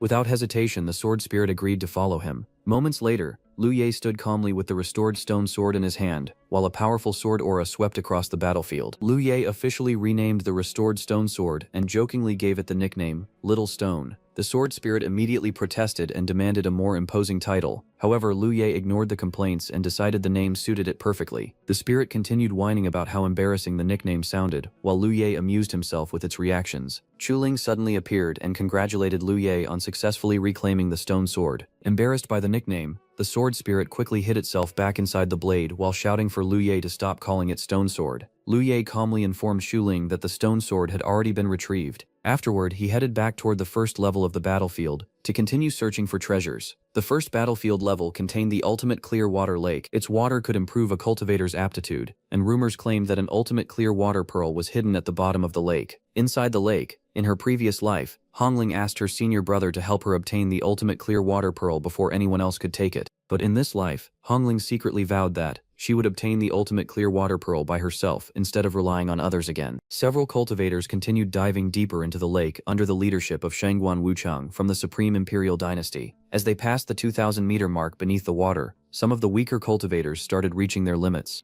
One disciple admitted he could no longer endure the pressure, causing panic among the others as they hurriedly retreated upward. Meanwhile, Wuchang approached Hongling and introduced himself properly. Hongling revealed that she already knew his younger sister Huan Ling, and Wuchang tried to use that connection to get closer to Hongling. Wuchang confidently invited Hongling on a private date after they returned from the battlefield. He also boasted that descending another 1,000 meters would be effortless for him. Wuchang mentioned this calmly while continuing deeper into the lake, leaving Hongling staring after him in surprise. Wuchang suddenly sensed a violent surge of energy rushing through the depths of the lake. A massive blue palm formed underwater and slammed toward Wuchang without warning. Shocked, he immediately unleashed his heaven-piercing halberd slash to counter the attack. At the same moment, Hongling calmly formed a hand seal and released a fearless seal technique. A roaring water dragon burst forward and completely overwhelmed Wuchang's attack. Wuchang was furious and could not believe Hongling possessed such terrifying strength. He shouted in disbelief after being forced backward by the attack. Hongling coldly warned him to be a good boy and obediently float back up, because she would not allow anyone to interfere with her plans. She continued descending deeper into the lake alone. Soon she reached the 2,500-meter mark and realized the situation was wrong. Although others claimed the lake was only 3,000 meters deep, Hongling discovered there was still no bottom in sight even after reaching the 3,000-meter depth. At that moment, she immediately realized that Lu Ye had lied to her. As Hongling continued sinking deeper into the lake, she finally reached the 4,000-meter and even 5,000-meter depths. At that moment, she finally understood why her senior brother had lied to her in the previous life. He never wanted her to experience the unbearable pain and pressure hidden within the depths of the lake, just to obtain the ultimate clear water pearl. Soon, Hongling spotted a faint blue light glowing in the darkness below. The moment she saw it, her eyes widened in excitement because she had finally found the ultimate clear water pearl. Without hesitation, Hongling grabbed the pearl and prepared to integrate it into her body. Well, the pearl could instantly restore her body and greatly improve her aptitude. However, just before she absorbed it, Hongling suddenly stopped. She remembered how her senior brother had once suffered unimaginable pain in this same place. Even when faced with the temptation of survival, he never used the ultimate clear water pearl on himself. Instead, he had left it behind for her. Tears slowly filled Hongling's eyes as she finally understood the depth of his feelings. She softly admitted that although her senior brother treated her incredibly well, that was not the kind of love she desired. Only when she was with Feng Wuxi did her heart race uncontrollably and her body feel warm with emotion. Holding the pearl tightly in her hand, Hongling vowed to Lu Ye that other than making her to be with him, she was willing to do anything for Lu Ye, even sacrifice her own life. After making up her mind, Hongling finally swallowed the ultimate clear water pearl and began integrating it into her body. A brilliant pillar of blue light instantly erupted from the lake as overwhelming spiritual energy surged through her meridians. Moments later, Hongling successfully broke through into the shattering infant realm. As she stepped onto the shore, her aura had become far stronger than before. However, Wuchang had already been waiting for her. He mockingly reminded Hongling that they had not settled the outcome of their battle beneath the water, and challenged her to continue fighting on land. Hongling calmly replied that he could not even defeat her underwater, so defeating her now was even more impossible. The two immediately clashed again. Wuchang swung his sword and launched a blazing attack toward Hongling, but Hongling responded with her fearless divine fist. Golden flames exploded into the sky as the collision shook the entire area. After witnessing her power, Wuchang was visibly shocked. He could not understand how Hongling's strength had suddenly increased so dramatically in such a short amount of time. He realized that the power behind her punch was now several times stronger than it had been underwater. At that moment, a massive formation hidden inside 100 Medicine Valley activated. The valley, rumored to contain the medicine garden of an ancient expert, was actually famous for its countless rare formations. Lu Ye immediately recognized the place as 100 Medicine Valley. He understood that to condense a second life, he absolutely had to obtain the Golden Heaven Great Sun Sunflower hidden inside the valley. Since he had already experienced this place in his previous life, Lu Ye moved through the formation at astonishing speed while searching for the treasure. A young formation disciple noticed someone rapidly breaking through the formations and became shocked, as he realized the intruder possessed extraordinary talent and concluded that such a genius must have died young in the past, which was why he had never heard of him before. Curious, the formation disciple decided to personally help Lu Ye pass through the formations. When the two finally met, the young man nervously asked whether Lu Ye was a human or a ghost because of how unreal his abilities seemed.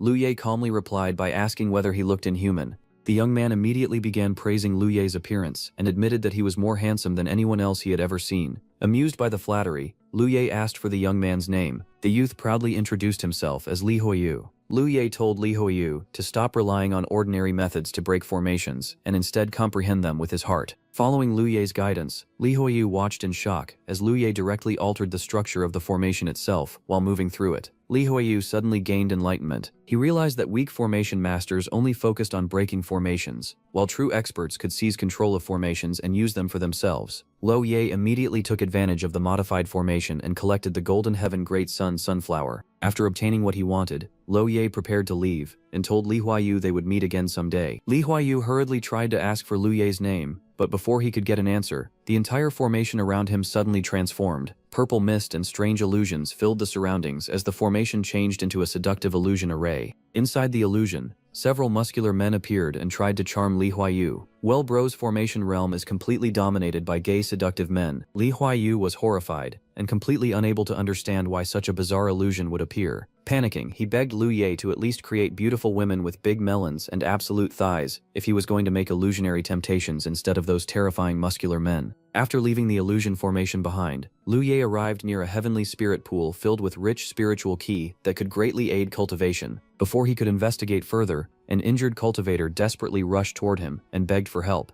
At the same moment, several strange flying monsters chased after the man and tried to kill both of them. Lu Ye calmly glanced at the creatures and released crimson sword energy toward the incoming beasts. The flying monsters were instantly torn apart before they could even get close to him. The rescued cultivator hurriedly warned Lu Ye to be careful, but Lu Ye coldly replied that the man talked too much. Standing amidst the remains of the monsters, Lu Ye appeared completely relaxed and unbothered by the attack. The rescued man immediately became respectful after witnessing Lu Ye's terrifying strength. He introduced himself as a disciple from the Ganyan sect and sincerely thanked Lu Ye for saving his life, promising to repay the favor in the future. However, Lu Ye showed no interest in hearing his name or accepting gratitude, and simply answered with a cold refusal. As Lu Ye continued forward, he saw corpses scattered across the battlefield and realized the Great War had already begun. The rescued cultivator urgently warned him that monsters had occupied the heavenly spirit pool and slaughtered many people nearby. One explained that humans, demons, spirits, monsters, and ghost cultivators had formed a temporary alliance to resist the invading monsters and demons together. When Lu Ye asked who organized such an alliance, the man revealed that it was led by Yu Hongling of the Great Tao sect, with many major factions responding to her call. The cultivator repeatedly urged Lu Ye to retreat to the alliance camp, saying it was both safer and better for fighting the enemy forces together. However, Lu Ye calmly decided to inspect the heavenly spirit pool himself. After hearing Yue Hongling's name, he silently understood why the situation had changed so much. Ignoring the warnings behind him, Lu Ye headed straight toward the heavenly spirit pool alone. At the pool, a beast-like monster noticed his arrival and mocked him for daring to come by himself. Believing a single human could never defeat them alone, the monster laughed arrogantly, mocking Lu Ye and claiming he would soon beg for mercy before dying miserably. Several beast-like creatures joked about tearing him apart while others rushed toward him with murderous intent. Before they could even approach, strange red and purple energy suddenly spread across the battlefield, causing the monsters to become alarmed. Lu Ye coldly remarked that villains usually died from talking too much. When the monster was killed by Lu Ye, a large group of monsters immediately charged at him together, shouting for revenge for their fallen companion. Without showing any fear, Lu Ye calmly raised his sword as purple spatial power and crimson sword intent erupted around him. He instantly unleashed countless slashes that tore through the battlefield like storms of destruction. The surrounding space itself seemed to distort as his attacks pierced through the charging enemies from every direction. Lu Ye then drew upon the surrounding environment, using the battlefield's energy to strengthen his overwhelming assault even further. Terrifying sword lights swept through the monsters, cutting through their ranks before they could properly react. The remaining beast cultivators were left horrified as they realized Lu Ye's strength was far beyond what they had expected. Several surviving monsters immediately dropped to their knees and begged Lu Ye to spare them, promising to serve him obediently like cattle and horses. One of them awkwardly admitted that they were literally cows and horses. Lu Ye smiled coldly and declared that for his final sword strike, whether they survived or not would depend entirely on their own fate. A massive crimson sword light then swept across the battlefield, instantly silencing the entire area. After the attack ended, Lu Ye calmly sat alone inside the heavenly spirit pool as the battlefield finally became quiet again. Deep within a dark underground hall, a monster hurriedly reported to the Heavenly Centipede King that a terrifying human had appeared and nearly wiped out the entire monster race gathered near the Heavenly Spirit Pool. The messenger explained that the human had slain dozens of monsters with a single sword strike and urged the others to avenge their fallen brethren. The Heavenly Centipede King remained silent for a moment before questioning whether the human was truly that terrifying. Another frightened monster immediately confirmed it, trembling as it described Lu Ye's overwhelming strength. At that moment, strange purple spatial power suddenly spread through the hall, causing the terrified monsters to panic even further. And one of them realized in horror that the Heavenly Centipede King himself is using this strange spatial force against him. The Heavenly Centipede King killed that monster in an instant. Despite hearing how terrifying Liu Ye was, the Heavenly Centipede King calmly reminded everyone not to forget their true goal. The Heavenly Centipede King ordered everyone to hunt down Feng Wuxi first because nothing else was more important than that mission. A kneeling subordinate hurriedly reported that Feng Wuxi's whereabouts had finally been found. After hearing the report, the Heavenly Centipede King immediately commanded everyone to set out and follow him to execute Feng Wuxi. The gathered monsters loudly obeyed his order. With a furious expression, the Heavenly Centipede King declared that he would completely erase the Phoenix clan from this world. Elsewhere, on the first level of the ancient heaven's chosen battlefield, many cultivators had already gathered near a mountain peak. Fairy Yu Hongling quietly looked ahead and thought that in this life, she would repay Liu Ye in advance for everything he had done for her in the previous life. She then informed everyone that the stronghold had been successfully established and calmly announced that she would now leave. The surrounding cultivators immediately became confused and asked Hongling where she was going. With a gentle smile, Hongling answered that she was going to find true love. As Hongling departed, she told everyone that they would meet again if fate allowed it. Elsewhere, Feng Wuxi coughed up blood while facing the Heavenly Centipede King. Despite his injuries, Feng Wuxi declared that all monster races were the same to him, and that he held no personal grudges against any of them. He could not understand why the Heavenly Centipede King was so determined to kill him. Floating in the air above him, the Heavenly Centipede King coldly answered that the weak preyed on the strong and survival was the law of the world. He added that if he had to explain the reason to every piece of trash he killed, his entire life would be wasted on explanations. Feng Wuxi angrily shouted that fighting with such a large group was shameless, and demanded a fair one-on-one battle if the Heavenly Centipede King truly had courage. The Heavenly Centipede King mocked him, and asked whether he should also hide away his thousands of legs, just to make Feng Wuxi feel things were fair. Filled with hatred, Feng Wuxi swore that once he became stronger, he would wipe out the entire disgusting race before suddenly hearing someone crying for help nearby. Frightened, Hongling desperately called for someone to save her. The moment Feng Wuxi saw her, he immediately became stunned by her beauty. Without hesitation, he rushed straight toward Hongling. Hongling looked at Feng Wuxi with gentle eyes, and thinks that she had finally seen him again. She understands that after his death, he had remained in her heart for many years. As they ran together, Feng Wuxi hurriedly admitted that he could not help her because he was also fleeing for his life. Several men from the demon clan chased after them. The Heavenly Centipede King shouted toward the demon clan that he had no intention of becoming enemies with the demon clan, and proposed that they kill the two thieves together. The demon clan members immediately agreed. While continuing to flee, Feng Wuxi asked Hongling what she had done to make so many demons chase her. She calmly thinks that if she were not trying to recreate the events of their meeting from her past life, those demons would not be a match for her at all. Feng Wuxi then guessed that the ugly monsters were probably jealous of his handsome face, which was why they were hunting him down. Hongling quietly thought that his narcissistic behavior was actually very similar to Liu Ye's. She then became confused with herself, wondering why she was thinking about Liu Ye at a moment like this. Meanwhile, Liu Ye cultivated inside the heavenly spirit pool and praised its effects, saying it was even better than he had imagined. In only 3 days, he had already reached the 6th level of the nascent soul realm. At that moment, a monk approached and greeted him with Amitabha. He politely explained that the place belonged to their sect, and asked the benefactor to find another location to cultivate. He also noted that people from the wisdom sect had arrived. Liu Ye coldly warned the monk that he was only cultivating there, and had never provoked the wisdom sect, since they were no match for him. He advised them not to provoke him either. The monk calmly replied that the spiritual pool contained Buddha's light, and had been formed from a sarira, so he asked him once again to move elsewhere. Liu Ye narrowed his eyes and remarked that the wisdom sect seemed determined to drive him away. More monks soon surrounded the area. One of them declared that if the benefactor refused to listen to reason, then this poor monk also knew a bit of martial arts. Liu Ye immediately attacked. Red spiritual energy erupted from his hand as he unleashed several slashes toward the monks. He then coldly called them noisy. Scene shifts. Feng Wucop asked Hongling if she knew any safe places.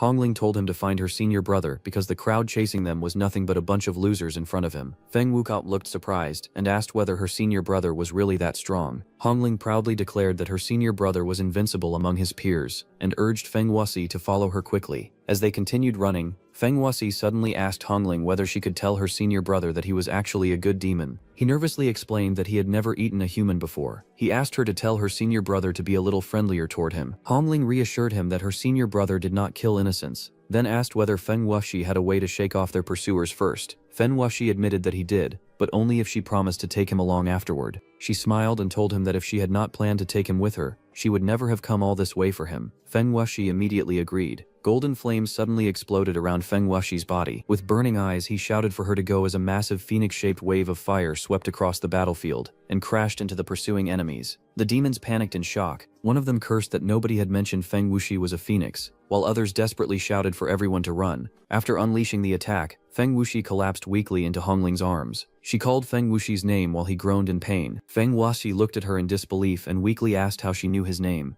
Hongling softly told Feng Wuxi that she had heard of him before. Still weak in her arms, Feng Wuxi asked who had mentioned him because he had never heard of her before. She avoided answering and said that it was not the time for questions. Her priority was finding her senior brother first. As they continued walking together, Feng Wuxi anxiously asked where this senior brother of hers was and why he had not appeared yet. Lan Ning suddenly admitted with an embarrassed smile that she thinks she is lost. Feng Wuxi fell silent for a moment, then bitterly joked that he could not blame her for getting lost when she was so beautiful. After traveling farther, they spotted a massive canyon ahead. Feng Wuxi immediately said it was the perfect choke point and suggested hiding there for cover. Inside the canyon, Hongling told Feng Wuxi that she would guard the entrance until he recovered enough strength to take over for her. Moments later, the pursuing enemies discovered their hiding place. The Heavenly Centipede King sneered that they could no longer escape. Before the enemies could advance, Hongling instantly struck out with blazing golden energy and coldly ordered them to scram. A small green bottle suddenly fell nearby, making Feng Wuxi freeze in confusion. Watching Hongling effortlessly repel the enemies, he could not understand what was happening. Inwardly, he questioned why someone so powerful had been running away in the first place. Meanwhile, the demons roared that the pair of man and woman had to be killed no matter what. Hongling calmly countered every incoming attack with blazing golden strikes. But the Heavenly Centipede King ordered his subordinates to keep attacking. He believed they only needed to exhaust her because they still had the advantage in numbers.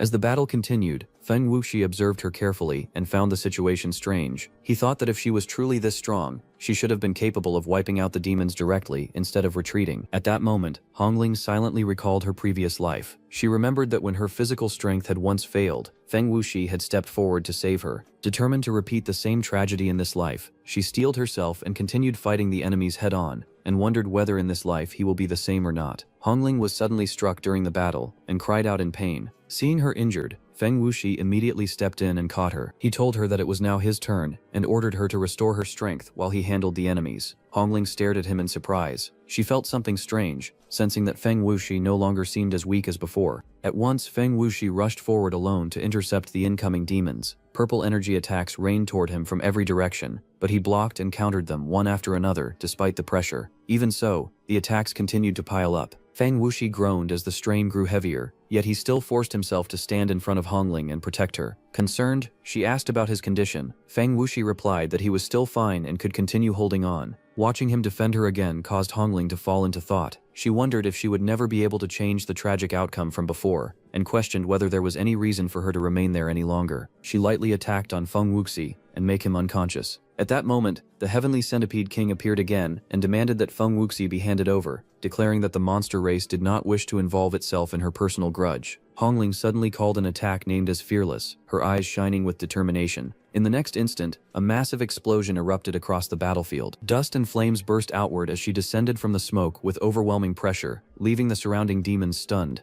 The Heavenly Centipede King roared that he would fight her to the bitter end, and lunged forward in fury. Hongling calmly faced him and struck with terrifying force. Her punch slammed directly into the Heavenly Centipede King, sending him flying backward in shock. Coldly, she declared that the punch was for Feng Wuxi. The Heavenly Centipede King stared at her in disbelief. He could not understand why someone so powerful had ended up being chased by a mere group from the demon race. Hongling remained silent for a moment before angrily cursing under her breath, realizing that she had been deceiving herself all along. Meanwhile, several monk cultivators rushed over after noticing the disturbance and shouted toward the man they called Junior Brother Du Wu. One of the cultivators looked at the bodies on the ground and demanded to know if Lu Ye had killed them. Lu Ye remained calm and said that disturbing his peaceful cultivation was already enough reason for death. The bald cultivator angrily argued that Lu Ye had gone on a killing spree merely because his cultivation was disturbed, and questioned how that was any different from a demon. He then declared that he would subdue monsters and eliminate demons today. The group immediately formed the 18 Arhats demon subduing formation and surrounded Lu Ye from every direction. Lu Ye's eyes glowed red as the formation closed in around him. The bald cultivator charged forward confidently, but the pressure from Lu Ye's power suddenly made him panic and retreat in fear. Lu Ye smirked as flames rose around his body. He calmly remarked that it was good the monk had already escaped. Then, while surrounded by fire, he revealed that he had also reached the 7th layer of Shattering Infant. Meanwhile, As the flames burned fiercely, Feng Wuxi remained beside Hongling while she quietly wondered why finally being alone with him still felt awkward. Feng Wuxi slowly opened his eyes and weakly wondered if he had died. Hongling assured him that he was alive and well. Still confused, he asked the fairy Hongling how they had escaped and what happened to the demons and monsters. She smiled and explained that her senior brother had arrived, killed those demons and monsters, and helped them escape. Feng Wuxi immediately focused on the fact that her senior brother had left the two of them alone together. With a sly smile, he tried to bang her in the cave, so he moved closer and hinted at the situation, but Hongling instantly rejected the idea and told him he could keep dreaming. She then turned to leave and casually said that since he was awake, she should go too before saying goodbye. Feng Wuxi held a strange conch shell in his hand. Before leaving, Hongling had told him that if anything happened, he could use it to contact her. He examined the shell in confusion and wondered if it could really be used to reach her. Holding the shell close, Feng Wuxi thought that Hongling had treated him well and even wondered if she might actually like him. He contacted her and asked where she was. Hongling answered that she was currently tempering herself and did not have time to talk. He immediately asked if he could seek refuge with her. Hongling refused. Since he did not belong to any faction, she told him it would be better for him to observe how rogue cultivators survived. Feng Wuxi says that every resource point was controlled by the major powers, and being alone left him unable to help her. Sweat appeared on Feng Wuxi's face as he thought that since she was so powerful, he might as well throw himself at her mercy. He quickly urged Hongling to listen, insisting that they could watch each other's backs. When no answer came, he repeatedly called out to her and wondered why she was no longer speaking. The connection suddenly ended. Staring at the fallen shell, Feng Wuxi could not understand it. He wondered why Hongling, who seemed to like him before, was now abandoning him. At that moment, a beast-like man approached and looked down at him. He mocked Feng Wuxi for daring to claim the human race's #1 woman, Hongling. Pointing at him, the beast-like Dragon King questioned whether he was even worthy.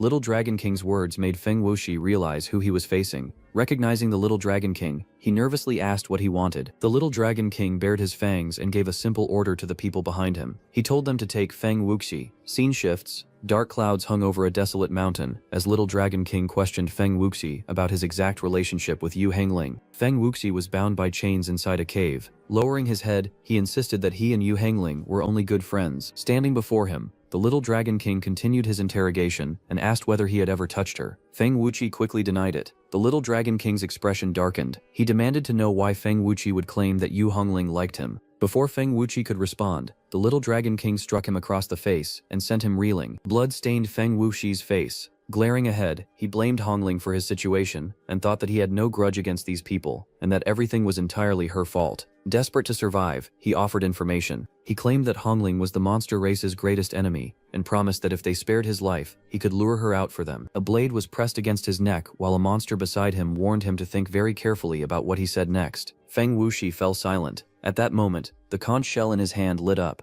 Feng Wuxi's eyes widened in surprise. Delighted that she had actually replied, he immediately told her that he was at Flying Thunder Mountain and urged her to come find him at Flying Thunder Mountain. In the distance, bolts of lightning flashed across the dark sky. Scene shifted to the previous life. Inside a room, Hongling knelt on a bed while countless threads bound her arms and body. The sound of movement made her suddenly look up in surprise as someone entered. That someone was Lu Yi, who informed her that Feng Wuxi was dead. Lu Yi stood nearby and coldly stated that not a trace of Feng Wuxi remained. Tears streamed down Hongling's face. She angrily blamed him, insisting that everything was his fault. She accused him of stopping her from saving Feng Wuxi and declared that if he had not interfered, Feng Wuxi would still be alive. Lu Yi immediately rejected her accusation. He told her to be quiet and explained that it had been a trap from the beginning. According to him, their enemies intended to capture her first and then use her as bait to kill him. Still restrained, Hongling accused him of wanting to possess her. She believed he had deliberately allowed Feng Wuxi to die for that reason. Lu Ye lowered his head and quietly apologized. Back in the present, rain fell as Hongling stood outside. She declared that in her past life, Lu Ye had warned her that it was a trap. This time, she would make sure such a tragedy never happened in the first place. Looking into the distance, Hongling announced that she would be leaving for a while. A blue-haired woman and a large man listened as the order was given. The two of them were told to take charge of the human race's affairs during her absence, halt all offensives, focus entirely on defense, and properly digest the resources their forces had already secured. The bald man objected, pointing out that the human race currently held the advantage, and questioning how they could simply stop fighting now. Standing in the rain, Hongling explained that true progress did not come from endless battles. She stated that everyone should focus on refining the heavenly materials and earthly treasures they had obtained to increase their actual strength. If they attacked recklessly without strengthening their foundations, even a small mistake could leave them with nothing. As Hongling walked away through the rain, the The bald man hurriedly asked where she was going and begged to accompany her. She refused and calmly told him there was no need. She was not looking for a fight, so he did not need to follow her. Flames suddenly ignited around Hongling. Before leaving, she instructed him that if a powerful enemy ever appeared, he should go to the heavenly spirit pool and ask her senior brother to come out of seclusion. According to her, once her senior brother stepped forward, every problem they faced would be resolved. The bald man was left stunned and wondered whether her senior brother was truly that powerful. Meanwhile, Lu Ye sat cultivating within the pool, surrounded by crimson energy. The system excitedly announced that a spectacle was about to begin and encouraged Lu Ye to watch the drama unfold. Lu Ye remained indifferent and replied that if the system is interested, it could watch it, because he still needed to cultivate. The system protested that watching alone was boring and urged him to join. Unmoved, Lu Ye dismissed the situation as nothing more than a cliché melodrama about someone throwing away their life for love, questioning why he would want to watch such a thing. The system excitedly commented that the situation was entertaining. It analyzed the scene and wondered whether the female lead had any chance of escaping unharmed. Watching from afar with the help of the system, Lu Ye recognized the formation surrounding the area. He noted that the Divine Firmament Lightning Array and the 8 Desolations Lock and Kill Array had been layered over a Heaven Demon Illusion Array. In his view, unless a miracle occurred, even giving Hongling wings would not be enough for her to escape. The system suddenly announced that she had arrived. Hongling stepped into the area and called out for Feng Wuxi, saying that she had come and asking where he was. At that moment, a fierce monster hidden nearby revealed itself and roared for her to enter. Hongling immediately sensed the danger and turned sharply. A massive log crashed down toward her from above. Without hesitation, she launched a mountain-crashing seal, striking the attacker and blasting it away. After landing lightly on the ground, Hongling's expression changed as she sensed that something was still wrong nearby. As Hongling sensed danger around her, she suddenly realized that she had stepped into the Heaven Demon Illusion Array, the Divine Firmament Lightning Array, and the 8 Desolations Lock and Kill Array, all at once. The overwhelming pressure made her groan as the formations activated around her. Hidden observers watched from the shadows. They were pleased that they had successfully lured Hongling there and mocked her for arriving completely alone. One of them sneered that the peerless Hongling had turned out to be a fool, while another laughed that she was simply devoted and loyal to a fault. A wolf-like monster ridiculed her further, claiming that a human expert had fallen for a handsome man from the monster race. It mocked Feng Wukai and boasted that it was far superior to him. Before it could continue, a powerful strike slammed into the beast and sent it flying across the ground. Furious, the little Dragon King warned that if it did not know how to speak properly, it should keep its mouth shut. Hongling stood frozen in shock. She could not understand what was happening and wondered if everything had really been a trap from the very beginning. Her thoughts drifted back to an earlier conversation with Lu Ye. He had warned her that she could not go because it was a trap, and that the monster race would certainly capture her. At the time, she had refused to believe it. She insisted that such a thing was impossible, and argued that the monster race had no way of knowing about her relationship with Feng Wuxi. Lan Mu firmly told Hongling that she was not going, and that his decision was final. Hongling refused to accept it. She accused him of being jealous of Feng Wuxi, and declared that if he would not let her leave, she would simply walk right past him. As she tried to rush out, Lan Mu moved instantly, and knocked her unconscious. Letting out a helpless sigh, he caught her and carried her in his arms. After laying her down safely, Lu Ye told his unconscious junior sister that he would go in her place. Back in the present, Little Dragon King stepped forward and called out Hongling's name. He asked whether she wanted to see Feng Wuxi, and then promised to show him to her. He brought out Feng Wuxi bound in chains. Seeing the prisoner, Hongling was shocked and immediately questioned how he had ended up in such a miserable state. Little Dragon King grabbed Feng Wuxi by the head and explained that they had not beaten him into that condition. Little Dragon King held Feng Wuxi by the neck and explained that his condition was not their doing. Feng Wuxi had willingly chosen to help them kill Hongling. Little Dragon King added that he despised such betrayal, which was why he had beaten him. Hongling looked at the scene in silence before calmly asking if that was really the truth. Little Dragon King tossed Feng Wuxi onto the ground and declared that even beasts should possess a shred of honor. Lying battered on the ground, Feng Wuxi suddenly blamed Hongling for everything. He complained that she had never allowed him to seek refuge with her despite being so powerful, and that she had refused to protect him. Hearing those words, Hongling called his name in disbelief. Feng Wuxi glared at her with tears and blood on his face and furiously cursed her, calling her a shameless woman. Golden energy burst around her as she stepped forward and challenged all of them to attack at once. Watching from afar, Lu Ye remarked that her performance was not bad. He observed that constant battles were rapidly accelerating her growth. He further noted that building a strong foundation during the early stages of cultivation was far more valuable than trying to compensate for weaknesses later. The system questioned how Lu Ye could still have the peace of mind to comment on Hongling's cultivation at a time like this. Lu Ye calmly replied that he saw no reason why he should not. The system then asked why Hongling had not broken broken down in hysterical tears the way Chu Ling had after learning the truth. Looking toward the battlefield, Lu Ye answered that it was likely because she had never truly experienced absolute despair. A moment later, he cut the conversation short. As crimson power surged around him and water splashed outward, he sensed a breakthrough. He had advanced to the 9th layer of the shattering infant stage. Meanwhile, Hongling panted heavily from the relentless fighting but continued battling without pause. She launched another attack and unleashed the Oblivion Seal. Watching from above, the beast leaders grew increasingly alarmed. They warned that if Hongling was allowed to continue growing stronger, all of their clans would eventually face a catastrophic disaster. Little Dragon King remarked that the human race was truly flourishing, producing one extraordinary talent after another, and that fate itself seemed to favor them. Since that was the case, they had no choice but to kill her. The monsters immediately intensified their assault, determined not to give Hongling even a single moment to recover. Hongling dropped to one knee as purple lightning crackled around her body. Blood stained her clothes and her breathing grew heavier, yet she remained standing.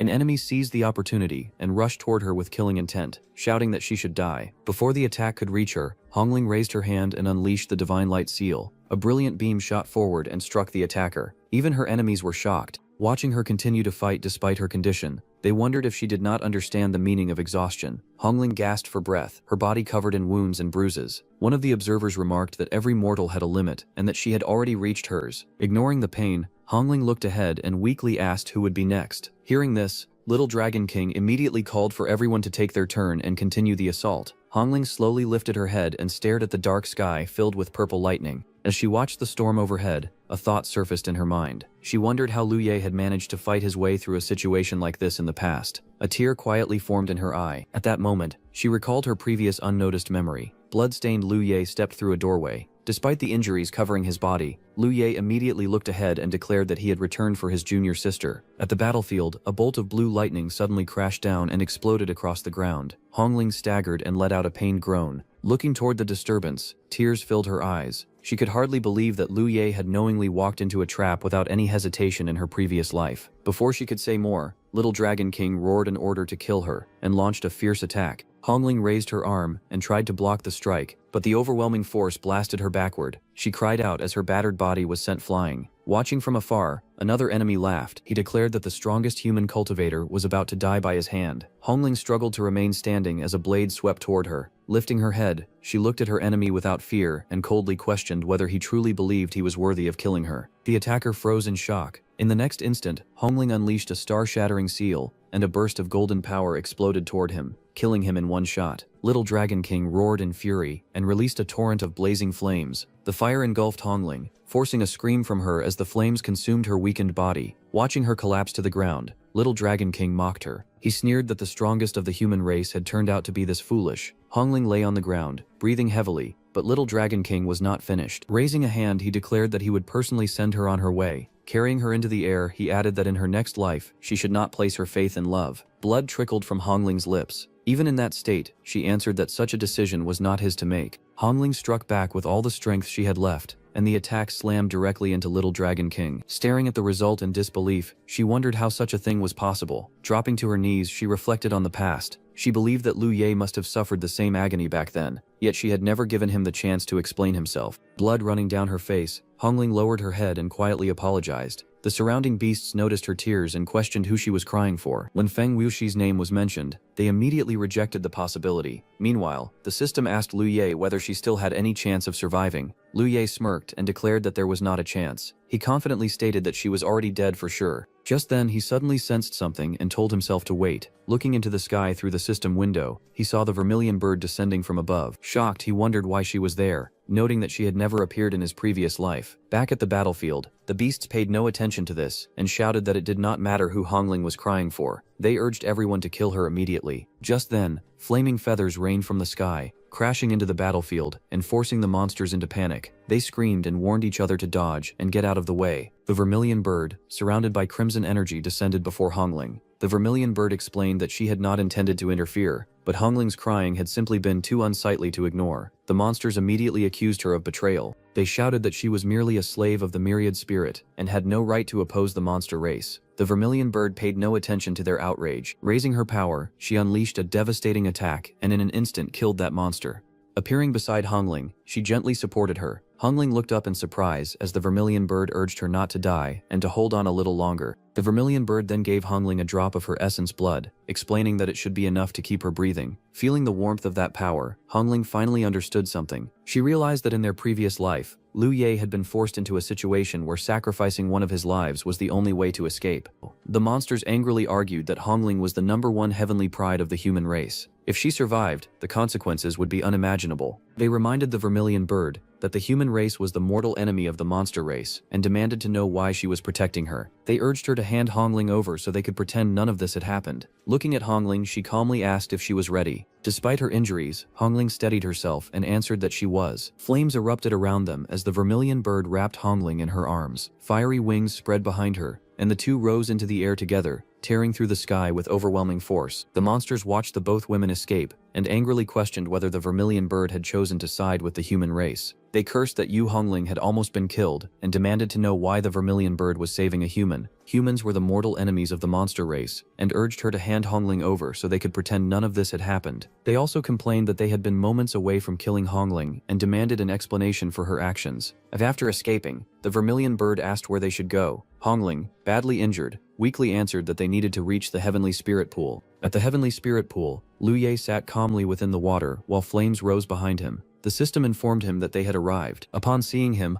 Hongling immediately knelt and admitted that she had been wrong. She finally realized that the person before her was the one she had been hating all along. In the past life, the vermilion bird ran off from the pursuing monsters. The monsters shouted for everyone to kill her, announcing that the old spirit monster emperor had promised a great reward to anyone who obtained the vermilion bird's true blood. The vermilion bird eventually collapsed from exhaustion and wounds. Looking up, she suddenly noticed Liu Ye standing before her. With a faint smile, Liu Ye declared that the little bird would belong to him from that moment onward as his pet. The monsters surrounded Liu Ye and demanded that he hand over the traitor of the monster race immediately. They warned that if he obeyed, they might leave him with an intact corpse. Standing with the vermilion bird beside him, Liu Ye smiled and questioned how they dared to make demands of him. He reminded them that he had come there specifically to slaughter the monster race. The vermilion bird quickly stopped him and pleaded for mercy. She explained that the one giving orders was the all-spirit monster emperor, and that those monsters were merely being manipulated. Liu Ye dismissed the matter and declared that as long as he did not kill the monster race, true peace would never exist between the two sides. Vermilion bird cried out in alarm as Liu Ye released his power. Fiery slashes swept across the battlefield and struck the surrounding monsters from every direction. With a cold expression and burning energy gathering around his hand, Liu Ye unleashed his attack and ordered everything before him to be annihilated. Explosions erupted in the distance as the monsters were completely overwhelmed.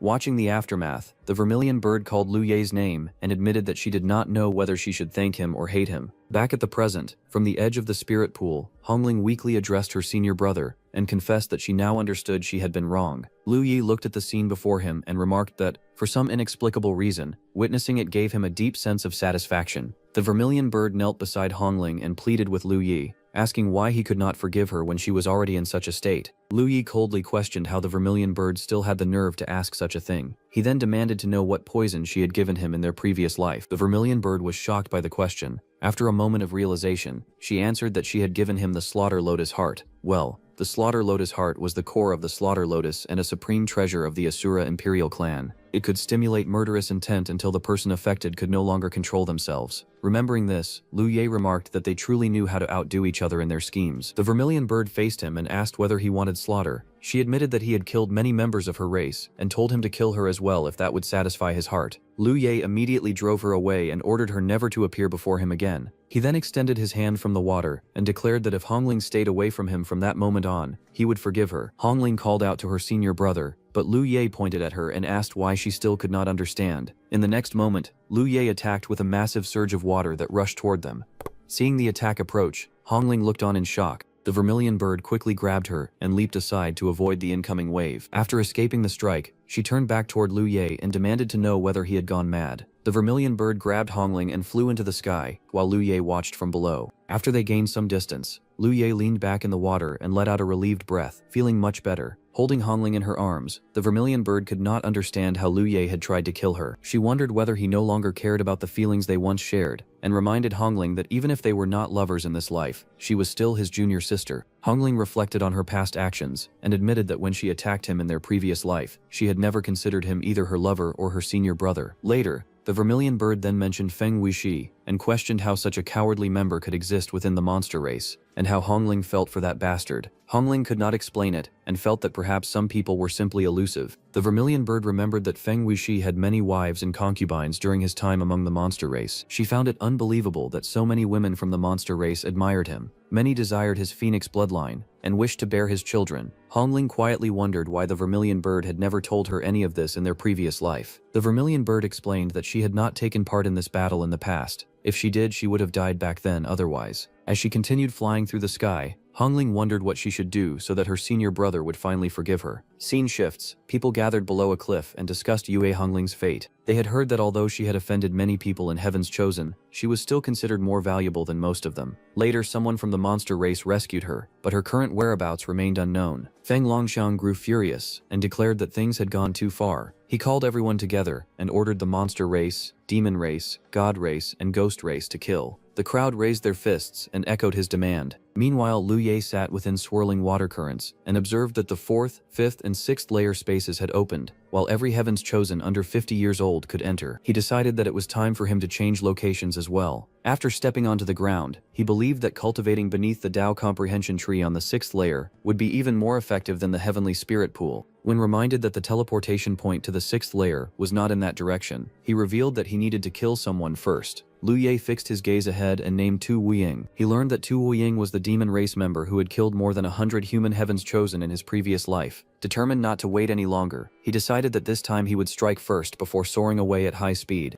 Liu Ye shot through the dark sky at tremendous speed before descending heavily onto the ground. Blue spiritual energy burst around him as he landed and immediately surged forward again. He sensed that the demon race's Heavens Chosen should arrive soon, and continued rushing ahead. Yi En, the son of the heavenly demon emperor, appeared. Yi En was surprised to see a human in his territory, and wondered why he had come. Since he did not know Liu Ye's true strength, he decided to remain cautious. Liu Ye calmly replied that it was none of his business, and advised him to step aside if he wished to avoid injury. Yi En stared at him in disbelief and asked whether Liu Ye truly knew who he was. At that moment, Liu Ye suddenly moved. He appeared in an instant and launched a swift attack. Yi En was caught off guard, while another demon nearby reacted with shock as the strike arrived without warning. Tu Huaying, one of the demon race's Heavens Chosen, staggered as Liu Ye's attack struck. He immediately questioned why Liu Ye killed him rather than the heavenly demon emperor's son. Yi En quickly distanced himself and insisted that he should not be dragged into the matter because Liu Ye was not trying to kill him. Yi En asks if Liu Ye wants to silence him too. Without any interest in his words, Liu Ye vanished from sight and left the area. Yi En let out a breath of relief and admitted that the encounter had frightened him greatly. At that moment, another demon race Heavens Chosen, Jing Ye, arrived and wondered why Yi En was alone,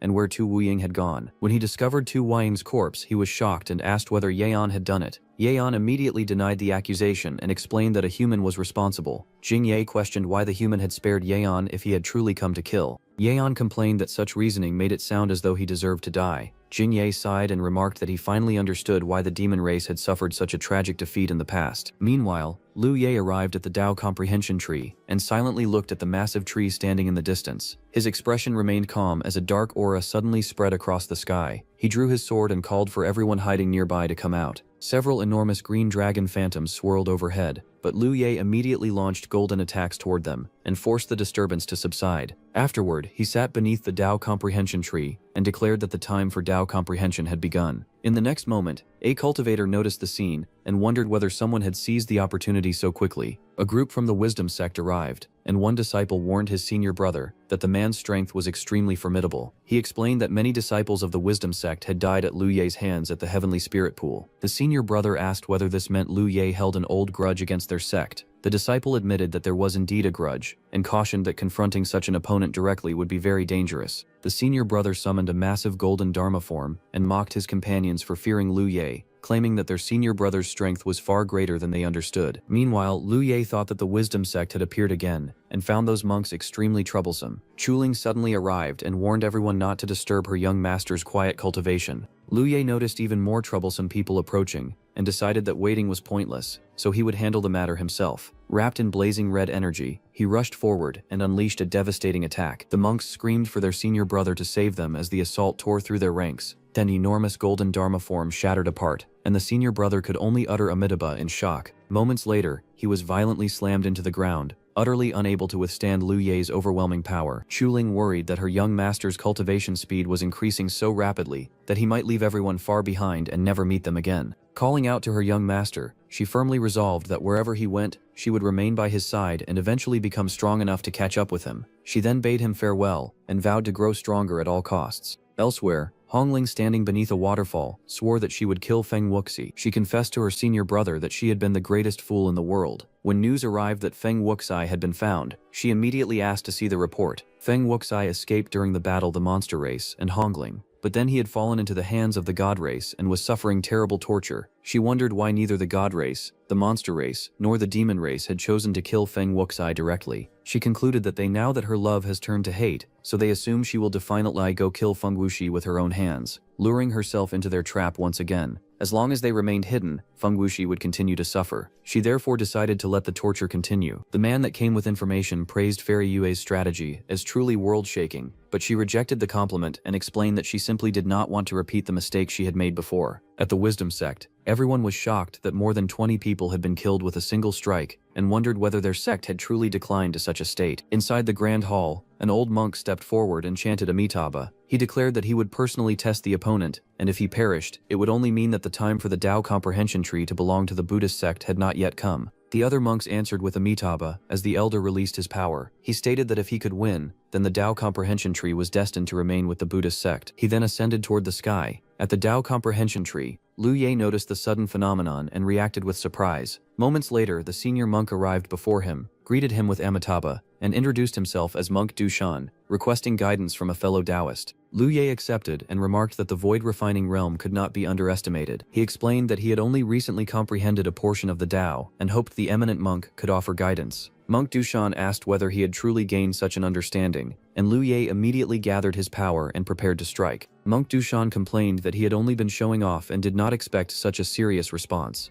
The red energy and golden Buddhist power collided violently, filling the surroundings with overwhelming force. Monk Dushan's expression changed in shock. He swallowed nervously before the impact sent him crashing to the ground. The nearby monks rushed toward him and called out to senior brother Dushan. Unable to believe what had happened, Dushan stared ahead in disbelief. At that moment, the Buddha statue spoke and instructed everyone to listen carefully. It declared that from that day onward, whoever provoked Lu Ye would be bringing disaster upon the entire wisdom sect. Scene shifts. Feng Wuxi was beaten, and someone ordered his legs to be broken before he was thrown out. He tumbled down the rocky slope and crashed heavily onto the ground while the others watched from above. Bleeding and barely able to move, Feng Wuxi refused to leave. He insisted that he was only bait and that Hongling would definitely come to kill him. The man coldly told him that he had already outlived his usefulness and that Hongling no longer cared about him. Feng Wuxi broke down in panic and begged him not to abandon him. He pleaded to be sent to the monster race, the fiend race, or anywhere else, saying he did not want to be left behind. Later, Hongling arrived before him. Clinging to Hongling's leg, Feng Wuxi desperately tried to explain that everything had been forced on him. He insisted that they had wanted to kill him, that he had only acted because he was terrified, and that the monster race had gone mad and intended to drain his phoenix essence blood. He repeatedly claimed that he had only wanted to survive. Hongling kicked Feng Wuxi away and coldly told him to get out of her sight. Looking at him with disappointment, she admitted that the mistake was hers for ever believing in him. As she turned to leave, Feng Wuxi reached out toward her and desperately called Hongling's name. He could hardly believe that he had actually survived. Before he could recover, he suddenly sensed a dangerous presence and froze in shock after realizing his heart had been pierced with a sword. Chuling appeared behind Feng Wuxi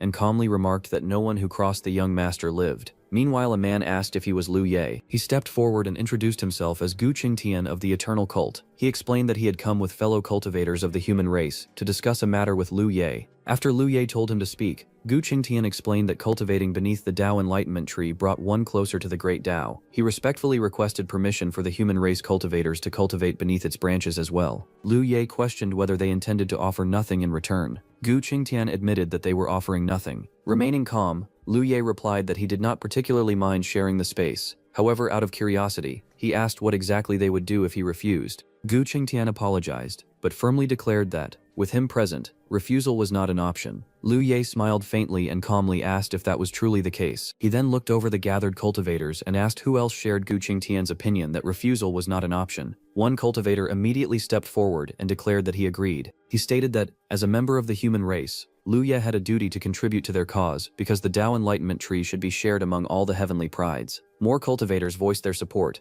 insisting that Lu Ye had no right to refuse. They claimed that, without the combined strength of the human race, he would not have been able to monopolize the Tao Enlightenment tree, and that they were entitled to a share. Lu Ye pointed out that they had not come to negotiate at all. Instead, they had gathered in large numbers to rob him in broad daylight. He called them a bunch of fools trying to claim the moral high ground, and remarked that none of them were worthy of representing the human race. With that, Lu Ye declared that they should begin and immediately launched forward to attack. At the same time, Gu Qingtian activated his power and stepped forward, declaring that he would hold Lu Ye off. Lu Ye's first strike sliced through Gu Qingtian's defense without slowing down. The force of the attack exploded across the battlefield, sending Gu Qingtian flying backward before he crashed heavily into the ground. Without giving anyone time to react, Lu Ye's crimson sword light swept across the battlefield. The surrounding cultivators hurriedly tried to dodge, but they were overwhelmed by his speed. In shock, they realized that he had nearly defeated Gu Qingtian with a single strike and wondered how they could possibly stop someone so fast. Just then, someone called out to Lu Ye. He turned in surprise and recognized the woman named as Ding. Still catching her breath, Ding looked at Lu Ye and asked if he truly intended to slaughter them all. Lu Ye lowered his sword and declared that he could spare everyone else, but the Supreme Emperor would die. The Supreme Emperor stiffened in shock, before warning Lu Ye that he carried the Supreme Emperor seal. He threatened that if Lu Ye killed him, the entire Supreme Emperor dynasty would hunt him down without rest. Lu Ye only smiled and answered that they were welcome to try. He stepped forward as crimson sword intent erupted around him, and blazing sword energy spread across the battlefield. The Supreme Emperor stared in alarm as the overwhelming attack rushed toward him.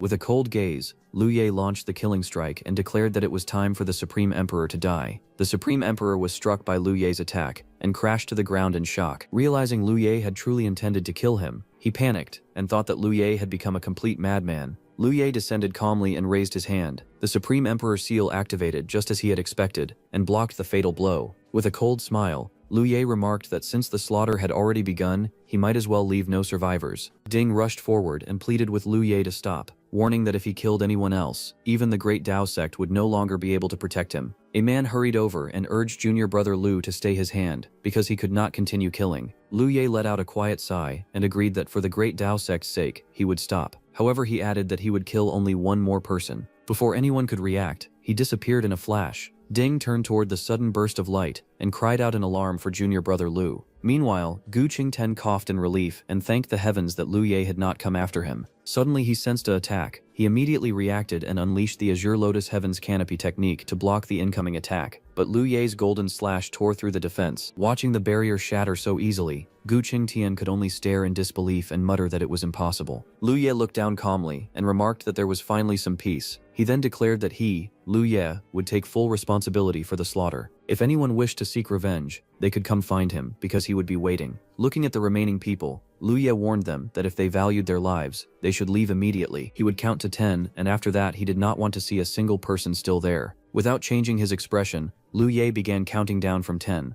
As he continued to count, the frightened crowd turned and fled in panic, desperately trying to escape before the countdown ended. Meanwhile, a crack echoed through the air before the scene shifted outside the ancient battlefield of heavenly prides. A man from the Supreme Emperor dynasty angrily demanded to know who had dared to kill one of their disciples, and declared that no matter who the culprit was, or how talented they might be, the Supreme Emperor dynasty would never let them go. Bai Quilin behind him wondered if Lu Ye had already made his move. Scene shifts. The gathered cultivators pointed toward Lu Ye and revealed that he had killed Tu Wuying with a single strike. The others realized it truly was him, and admitted that Lu Ye's strength was completely beyond reason, questioning how they could possibly fight someone like that. They then worried that the human race had produced such a terrifying genius, and wondered if they were simply going to let humanity trample over them. One of them declared that only one option remained. When another asked what he meant, he explained that they should wait until the final 3 layers of the ancient battlefield of heavenly prides opened. At that time, the true experts of every race would unite and slaughter Lu Ye together. The others immediately agreed, praising the young master for his boundless wisdom. Later, Lu Ye sat beneath the ancient tree and reflected that he had reached the 12th level of the shattering infant stage. He believed he had comprehended nearly everything the tree had to offer. He then decided that once the final 3 heavens opened, he would claim the Blood Sea Immaculate Pearl, After that, he planned to introduce his fist to the eternal heavenly pride rankings, certain that whoever stood there would absolutely enjoy it. After clenching his fist, Liu Ye decided it was time to move. As he prepared to leave, he noticed the branch nearby and asked if it wanted to come along. Looking toward the tree, Liu Ye remarked that the tree was quite clever, though not clever enough. Then he decided to bring it with him. With a scene then shifted to Myriad Bell Mountain. Arriving there, Liu Ye greeted a fellow Taoist and remarked that she had arrived quite early. The cloaked woman named as Shangguan Huanling turned around in surprise and recognized him as Liu Ye. Liu Ye immediately shouted at Shangguan Huanling, accusing her of daring to steal his treasure. Liu Ye watched the blazing sword strike, collide with its target, and calmly remarked that she has the heavenly fiend blood escape art, yet she had not even managed to withstand a single strike from his sword. He then concluded that the Dao Bell now belonged to him, and immediately moved toward the mountain as a crimson barrier wrapped around it. Watching from below, Huanling saw the mountain become completely sealed by the crimson energy. Liu Ye entered the barrier as the protective formation continued to spread across the mountain. Huanling stared in shock at Liu Ye, unable to believe what she had witnessed. She immediately decided that she had to accelerate her cultivation. Golden flames erupted around her as her cultivation rapidly advanced from the 7th level of the Shattering Infant stage to the 8th level, then the 9th level. While continuing her breakthrough, she resolved that even without Liu Ye in this life, she would still walk the path of an empress. She further vowed that she would become far stronger than she had ever been in her previous life. 3 days later, powerful whirlwinds filled the sky as the final 3 layers of the ancient battlefield opened. Seeing the entrance appear, Liu Ye realized that the final 3 layers of the ancient battlefield were now open. He immediately decided that it was time to move, and rushed toward the entrance. He arrived at the 9th layer of the ancient battlefield, known as the Blood Sea. Looking over the endless crimson sea, he recognized the Blood Sea Immaculate Stone, and recalled that, if his memory was correct, it rested beneath the cliff that bore the eternal heavenly pride ranking. Soon, he spotted the towering black pillar in the distance, and confirmed that he had found the place. Without hesitation, he stepped into the Blood Sea and headed toward it. Elsewhere, a subordinate informed Prince Tiger that Liu Ye's scent had disappeared, and suspected that he had entered the Blood Sea, and the subordinate pointed out the exact location. After confirming Liu Ye's point of disappearance, Prince Tiger ordered everyone to proceed according to the plan. He instructed the monster race to deploy the 4 symbols heaven-suppressing array. Golden pillars of light descended one after another, as Prince Tiger ordered the Wisdom sect to deploy the Vajra demon-slaying array, the Ghost race to deploy the Heavenly Ghost soul-snatching array, the Spirit race to deploy the Myriad spirit-slaughtering array, and the God race to prepare the Divine Aurora. Watching the strange lights appear across the battlefield, Senior Sister asked what they were doing.